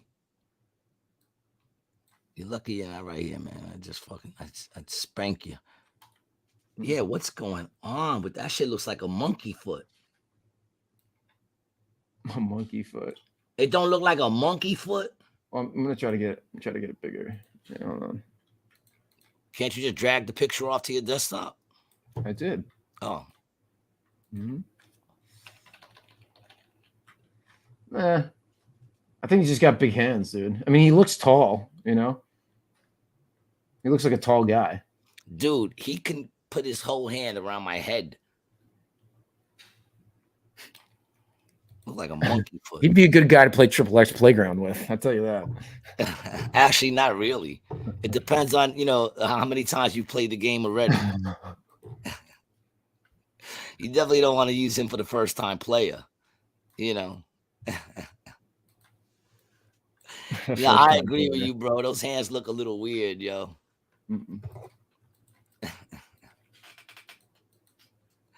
He's a freak. I like that. That's fucked up. But yeah, I mean, listen, it comes down to this. It's only very disturbing if you never realize that everything is bullshit, which is what every person on their deathbed tells people. You know what I'm saying? It's not like it is this deep. It's not like this hasn't been told to us. You know what I'm saying? All you have to do is be by the bedside of someone who knows they're getting ready to leave. You know, and they'll tell you it's all bullshit. None of this shit matters. What matters is the people you love, your family. You know what I'm saying? Finding happiness in a world where there's, you know, because that's what makes happiness so good, is that we know that this is a world where things can go either way. So if you can get happiness, that means you earned it, you worked for it. And sometimes me and my buddy were talking about that this weekend. You know what I'm saying? So it comes down to like, it's always been bullshit, but in a sense, there was a way of doing it that felt fulfilling because it did give purpose, which is the foundational family. That concept of the foundational family is what things need to be built behind. Because what happens is that you have the family, you work to support your family, take care of your kids, they grow up, become good members of society, hopefully. They have kids, your family grows, your bloodline grows, you share love, you are loved. You know what I'm saying? The simplicity, the simple things of life. Not you know, the car or the TV or the house or all that other shit. You know, or even what I do for a living. All that shit. What does it matter if someone's better than me? Or if I'm better than someone else? What does that do for me if I'm better than somebody else? What does it do for me? Nothing. Unless I'm really into self-pride. You know what I'm saying? But does that really mean anything at the end of the day? You know? Or does, you know, like I watched an episode of South Park the other day. And it was the episode where Kenny dies. I mean, he dies through a bunch of them, but this is the one where he dies. Actually dies. Yeah. And it wasn't Kyle, it was the other one that wouldn't go see him in the hospital. Okay. And then he realized that, you know, that's his boy and that he needs him. So he goes over there. And when he gets there, he passed away. Right. And then he asked Kyle, did he say anything? And he said, what's the other kid's name? Cartman? No, Cartman's the fat one. What's the other one's name? With the he wears like the blue hat and the blue. Stan. Stan. Yeah. He Stan says to Kyle, did he say anything? And he goes, yeah, where's Stan? Those were the last words. What matters? Yeah, bro. I was like I was saying, I was up staying with my buddy this weekend, and I lived with him before, like in 2015, up in Lake Tahoe, and I was doing dope, and I moved out. I was doing heroin, dude, and I moved out here to try to get clean, kind of, and I was staying with him. And I don't know why it made me laugh. And bro, he like helped me out, you know, like fronted me some fucking money, got me an apartment, you know, got me a job, you know, all this fucking shit, you know. And then I was out one night at the bar. Somebody offered me a bump, and it was Crystal, not Coke. And I went ham. And he tried, dude. He tried like picking me up, and I was just like, you know, just dodged him.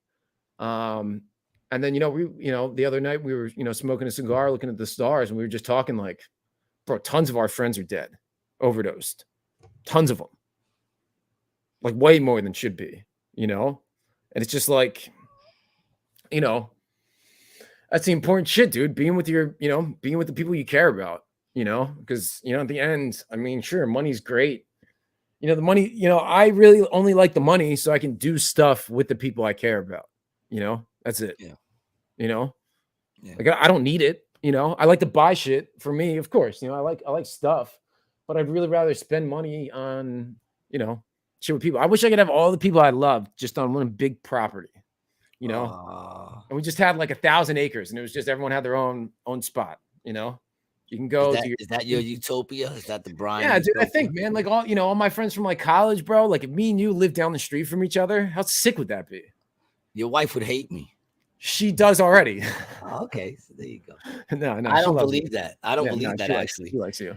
Bro says my friend interviewed someone who jumped off the George Washington Bridge, and whatever he was going through, the minute he jumped, he knew it was the wrong move. Yeah, no doubt, man. Listen, man. People need to stop. You know, life is meant to be enjoyed, not endured. Yeah. You know. It's short, dude. It really is. It really is short. You know, and not knowing what the other side's gonna look like. I mean, you hope. Well, that's my whole thing. I was saying this to Ciro Uh-huh. the yesterday.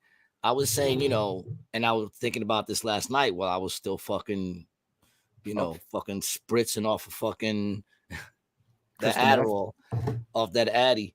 And, I was saying that, like, you look at all these other theories of life, like you got the Tartarians and he's got his aliens and like everyone got all these things of life, right? Fucking the Mayans or whatever, man. All these other things other than God. But what other than God gives you hope? No matter who, listen, I'm not even trying to complain of who's the real God or whatever, I'm not even going down that hole. I'm just saying in a general sense. What other than God gives you hope? What other than God gives you hope in this world that's bullshit? Or faith. Faith in what? Yeah. Faith that he's going to take care of things. I mean, that's really it. You know, no, I'm saying. So in other words, without some sort of God figure, and then we could, once you establish a God figure, we could debate. Yeah. But let's just. I'm with you. I'm just saying in general. Yeah. What other than having some sort of belief in God does any of that shit bring hope? If there's aliens here, in what way does that give you hope? If the Tartarians created all this shit and they're actually demonic, whatever, in what way does that bring you hope? If we never been to the moon or whatever, in what way does that bring you hope? In any of all these things, the only thing that could bring hope in a world where everything is bullshit, which it is God. Because then it gives purpose of good and evil and wanting to be good and wanting to do good. You know what I'm saying? People say it's corny, but the truth is when you do something for somebody, that feeling of knowing you did right by somebody, man, there's nothing like it. My job is very, very dope in the sense of forget about the fact that I don't go to work. How does God bring hope? Well, he brings hope in the fact that this isn't what it's all about, that there's something more to this world. He brings, once you start to get to know him, he brings an understanding of what love really is. He brings forgiveness for the things that we've done that we know in our hearts are wrong. Like me and you were talking about, Ciro, we were saying yesterday how and we become callous when we're able to let that go. But deep down, we know, dude, always, we know that if there is a God, we're kind of unworthy to make it to that place that they talk about, which is what people hope for. That there's promises that God makes after this world. He will prepare us a place. You know what I'm saying? And in his father's rooms, in his father's mansion, there are many rooms, and he prepares one just for us. You know what I'm saying? Heaven says the presence of God, to be in the presence of God, the full presence of God, knowing fully and understanding well. It's not the way this world is now, and I really can't tell you because I haven't been there. I can just tell you things that I've had bits and pieces of, All I could say is when you were strapped to the front of that rocket, getting pulled into the atmosphere with your aliens, I was seeing the face of God. You know what I'm saying? So dude, know what's so crazy? That literally, like, we have guesses. Ciro, the funny thing is, I know Ciro's just trying to fucking grind me right now. Yeah, there's truth behind it, but he's trying to grind me. He's gonna be my best. He's gonna be how you get to heaven. He's gonna be my biggest testimony, dude. You know what I'm saying? He's gonna be my biggest. Bro says, think of the people, places, and things we've been through. Luck will take you just so far. That's how we know there has to be a God. Yeah, I mean, listen, you look at that painting right there, right, on my wall. I don't know who painted it, but I know there was a painter. Mhm. I'd be a fool to think no one painted that.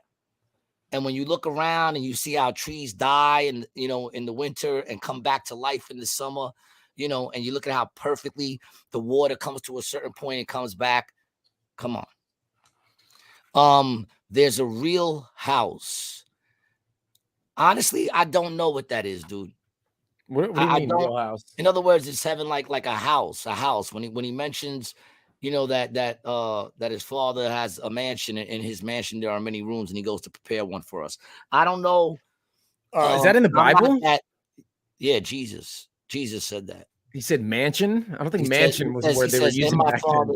it's the translation from whatever. But I guess the English translation would be mansion, large house, whatever. He says there are many rooms, and he goes to prepare us a room. Now, I'm not such a learned man that I can tell you if he means that as a parable or if he means that literal. There's some people who take it literal, I don't know. I'll find out. You know what I'm saying? I go easily. You don't have to strap me to the rocket to find out. I don't know. I don't have the answers. Mhm. I don't have those answers. Zero. I fucking love you, dog. Huh. What is that? Your stomach or your ass right there making those noises? That was the the chair. I don't believe you. All right. I don't really believe you. Oh, my son just sent me this thing. He said, "Do I think this sleeper cell shit is real?" Oh, the stuff in the US? Bro, that was the shit that I was saying to you, dude. I'm very nervous. I'm very nervous. Honestly, dude, I haven't been more concerned with world affairs than I am right now. The Israel or the Russian Ukraine thing was one I thing. just sent it to you. What my Yeah, son just sent me. the Russia and Ukraine thing was one thing, but shit kicking up in the Middle East, dude, is not good because it's only a matter of time. The Ukraine is weak. The Ukraine is weak. I'm from Ukraine. We are not weak. It's just a game. All right, let me this is from Secular Talks. The Hamas terror attack in Israel YouTube and page. Israel's retaliation, which is now also killing massive numbers of civilians. There's been this freak out among many in the far right in the U.S.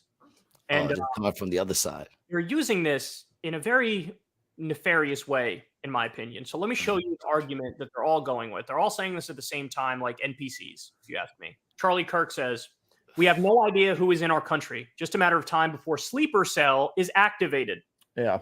Buy guns. Yeah, dude. I sent you several articles this weekend that was about attacks in the U.S. And I saw articles about Palestinians in Mexico getting caught at the border by Border Patrol. And those are the ones that just got caught. And aliens of interest. Yeah. And dude, the thing that I want to question, right? How the fuck is someone getting from Palestine, right? And then 9 days later, hop in the border into the U.S., dude. You are not getting out of the country that quick when a war in a Volkswagen Beetle boat. Yeah, dude. No, yeah. The Cubans did it. Not happening that fast. Hold on, this is coming from obviously this dude's on the left talking about it. So I'm very interested. Well, dude, the interesting part is it's secular talk. So he's saying secular. I would assume that had to be something religious, but he kind of looks like secular means of the world. Oh yeah. Home of the news of politics and commentary from the populist left perspective. Of course, man. I told you it's left. I want to hear what he got to say. I want to hear what he got to say. I want to hear his argument. Let's see. Can he convince us or any of our listeners that protect your family and those closest to you? Representative Andy Biggs, how many Hamas sleeper cells have crossed our southern border under the Biden administration policies? We are not prepared. The End Wokeness account says odds are the sleeper cells are already here. It's only a matter of when. This is the same shit about how More. Al-Qaeda was in America. The sleeper cells in America won't be right sleeping after much longer. 9/11. Stay out of the cities. Laura Loomer, stay out of major cities. There's going to be a massive terrorist attack in big cities over these next 14 months. I'm telling you, We bro, have I've been been reading infiltrated. articles. Our borders are open. And this dude is saying that it's the Republicans that are doing it, but everyone in the mainstream is saying this stuff, you know. Yeah, look, the FBI director, you know. I like when he said they're all saying the same thing as if they're reading from a prompter or something, and I'm thinking, oh, you mean like it sounds like there might be an agenda? Yeah. You think there might be a way you're going with the story? We should be aware of our surroundings at all times. Many people cross the border unchecked, just a matter of time. Mm-hmm. Yes, and a lot of those people are criminals. Mm-hmm. Not all of them. Well, I mean, not for nothing. All of them are breaking the law. Yeah. So right off the bat, the minute they're coming in, they're criminals. If we're going to keep it 100. You know what I'm saying? Unchecked. Illegal. They call them migrants. Nah, man, they're illegals. That's what they are. I'm not going to use your language. I'm going to call it what it is. You know? Yeah. We have radical groups, homegrown ideology. Yeah. I mean, we got our own fucking people out here doing their things. But then there's some people who would say those two are CIA operatives. Who? Like the homegrown terrorist. I mean, maybe, dude. Timothy McVeigh and shit like that. Yeah. I mean, they could have been CIA. I mean, it was Oklahoma City, right? I'm not saying that. Yeah. Timothy McVeigh. Yeah, I'm not saying that. I'm just saying there's certain things that I've seen where people. Yeah, dude, this thing with Israel's like really, really crazy, bro. But hold on, you cut that dude off, man. Let's let the left have their say on our show. We never really get a left side perspective. Let's hear a little bit of this, man.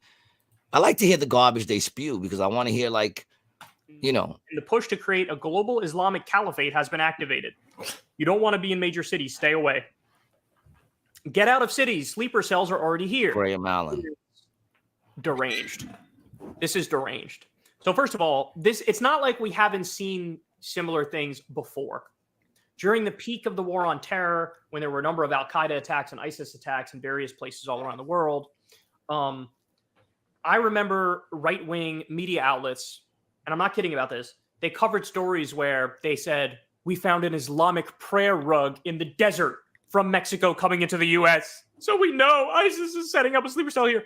There was even an example. They either said Al-Qaeda or ISIS set up a training camp in Mexico right on the border with the U.S.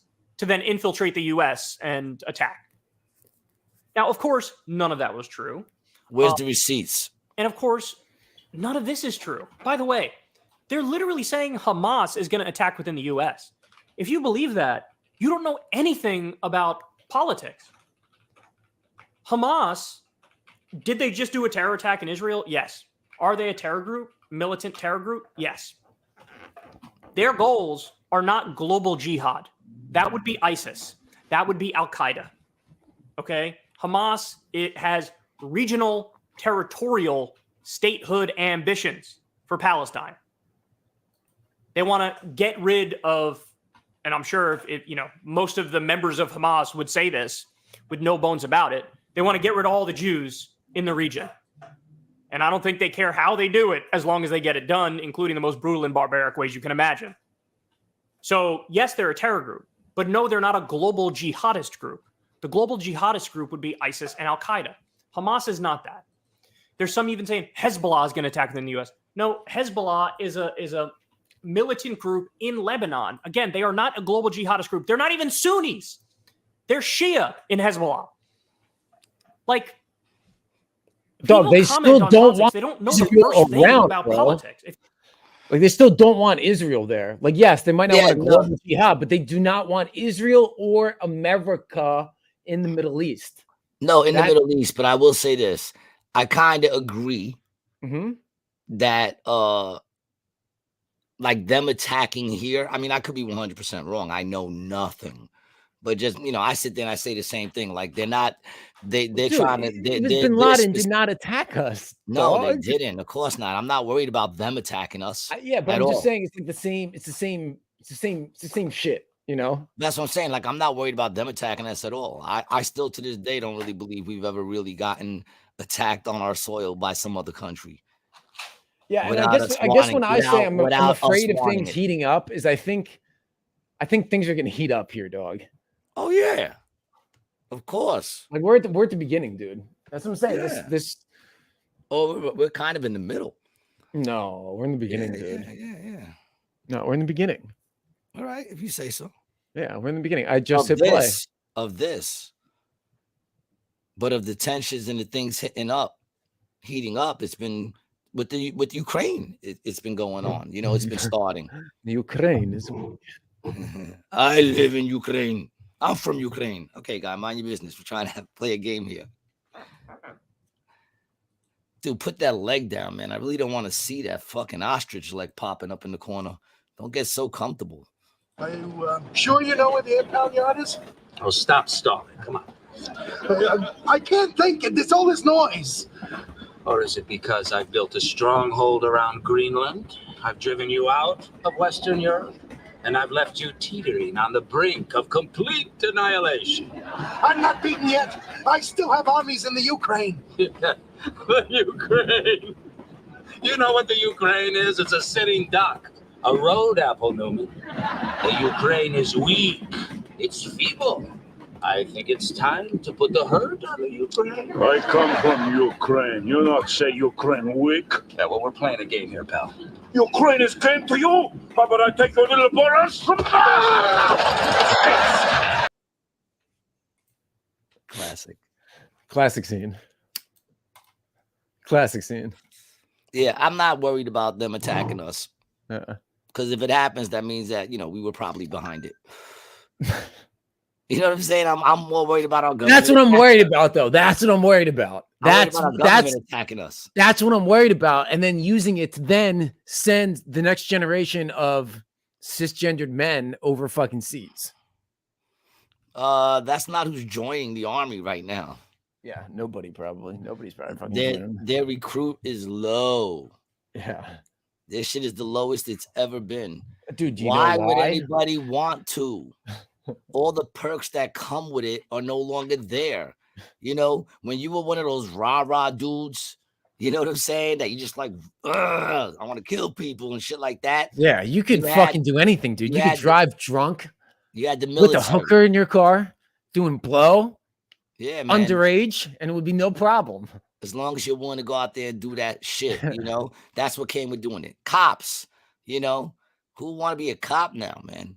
Who would want to be a fucking cop now? Now, listen, I've never been like pro cop on that side. I was always the criminal. But with that said, I understood the way the game was played. I understood their purpose, and I understood that a lot of them, not all of them, but a lot of them, were dirty. I understand that too. But at the end of the day, it's like that was the props you got with being a cop. That's what would make someone want to be a cop. I can get away with shit. You know what I'm saying? Same thing with president. I want to be the president. Why? So I can get away with shit.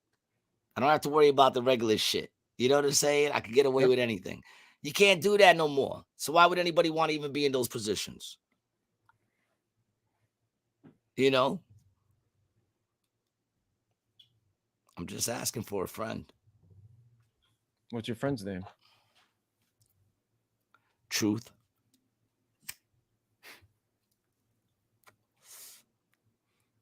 I mean, I really don't know him that well. That was a great analogy kind of conversation, man. An analogical conversation. I love making the words. It's what I do.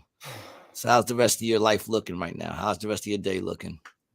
It's early over there, right? What time is it for you right now? Yeah, it is. It is 12. 12 o'clock. Yeah, man. See that? I'm ahead of you, dog. You are. I'm ahead of you. Yeah, it's 3. Does that mean I'm old? Am I older than you right now? Like if me and you were the same age, right? Uh-huh. And our birthdays were on the same day, right? And we were born at the same time. Would you be And older we than were me? born at the same time in Queens, New York. We were both born at the same time. Mhm. And now you're out there where you're 3 hours behind, Mhm. and I'm here. Am I older than you? Yeah, you know what? Yes. And you know what the crazy part is, dude? You can go out to space and you age way differently. You ever think about that? Interesting. Yeah. Because technically I would be older than you, because even now, Right. my birthday would be 3 Well, hours before yours. all that time is time is just based on us spinning around the sun up, sundown, and then a year. All a year is we go around the sun once, you know? So if you're not on that planet, then the time doesn't mean anything, So at right? some point, Right? yeah. Yeah, it's just a construct, dude. It doesn't mean shit. It means nothing. So I could I could become younger. You by can going become someplace like let's say I'm here and I celebrate my birthday. How long is the flight to San Francisco? 5 hours. Oh, that's no good. Why? Because I would still be the same age when I get there. Mm. You know what I'm saying? It would have to be someplace that I could get to within an hour or two, because now I'm younger and my birthday's about to come. Why wouldn't You the 5 understand where I'm hours? going? No, I don't understand. Why wouldn't the 5 In work? other words, you know, like if because it's not a 5-hour difference, so there's only a 3-hour difference, right? Mm. So wait a minute, if there's a 3-hour difference, why is it a 5-hour flight? Because it's not 1 hour flight per time zone, dude. That's not how they broke it down. They weren't just like, all right, for every hour worth of flight, we'll do one time zone. But wait a minute, hold on a second. Dude. But wait a minute, it does work, because what'll happen is I'll take a 5-hour flight there, but when I get there, it'll be 3 hours earlier than when I left, which still leaves me 1 hour to still be my old age. Right. But then if you factor in parking the car So and I then can going make through myself security, younger. that's where the other hour comes in. No, because it's when I land there. Once I get in that zone, once I get where the time zone switches, then I'm not that age anymore. I just became younger. Mm. Is this making sense to you? No, I think it's time for us to end the show.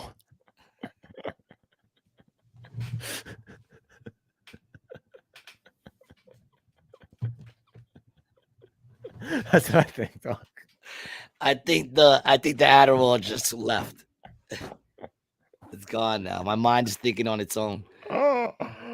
No, Listen, man. my stomach just went. And I'm like, yeah, I gotta eat something soon. Oh, you're such a pussy. Listen, man, if you guys want to follow Brian at Brian T. Licata. Follow me at Gary G. Garcia. If you haven't already, like, smash, share. You know, everybody who comes through, we love you, man. Fam, we appreciate you coming through. Cyril, if you want to chill on Monday, I'm going to give you a call. If you don't understand, I could be annoying. Otherwise, go to acjokes.com and check out the schedule. And if you haven't already, check out my special on YouTube, man. You did not see me here tonight. No, bro, you lost 3 hours of time. See, now you're gonna have me thinking. Mm-hmm. Michelle, bye, mama. Send me the Powerball numbers, dude. That's what we should do. You should get the Powerball numbers before I do, because you're 3 hours ahead. Right? Can you do that? Yeah, dude. Yeah, we should do that. I can't believe it. I just thought of that. No, I don't think you could do that. State shit. Yeah. Well, dude, if they draw at 1 o'clock in New Jersey, right? That means they won't draw until 1 o'clock in California, but really 1 o'clock in New Jersey is 10 o'clock Cali time. So you get the 1 o'clock drawing, you tell me, and then at 1 o'clock my time, I play the numbers. But it's not the same. So they say. I mean, check it. So they say. I think that's easy to check. What was the lottery number, the last winning lottery number in your spot, and the last one on that same date in the other spot? I don't think they're the same numbers. No, they're not. That would be a great scam. This dude went and did the thing with the bottle returns that Kramer and Newman tried to do, and apparently it works. What? I saw an article on that. Driving across state lines to do it? Yeah, apparently. Yeah, I mean, why wouldn't it work? Yeah. Oh, Oh, but he's interesting. just saying the numbers. The numbers worked. That it, yeah, the numbers worked. The way he was able to do it. I saw an article on that or whatever. But whatever, man. Listen, we're not gonna go into that'll get us here another hour, man. I want to thank you guys for hanging out, man. Without y'all, we'd still do this, but it's so much better with you guys here. We love y'all, man. Thanks for coming out. Have a great rest of your day, whatever time it is, wherever you are.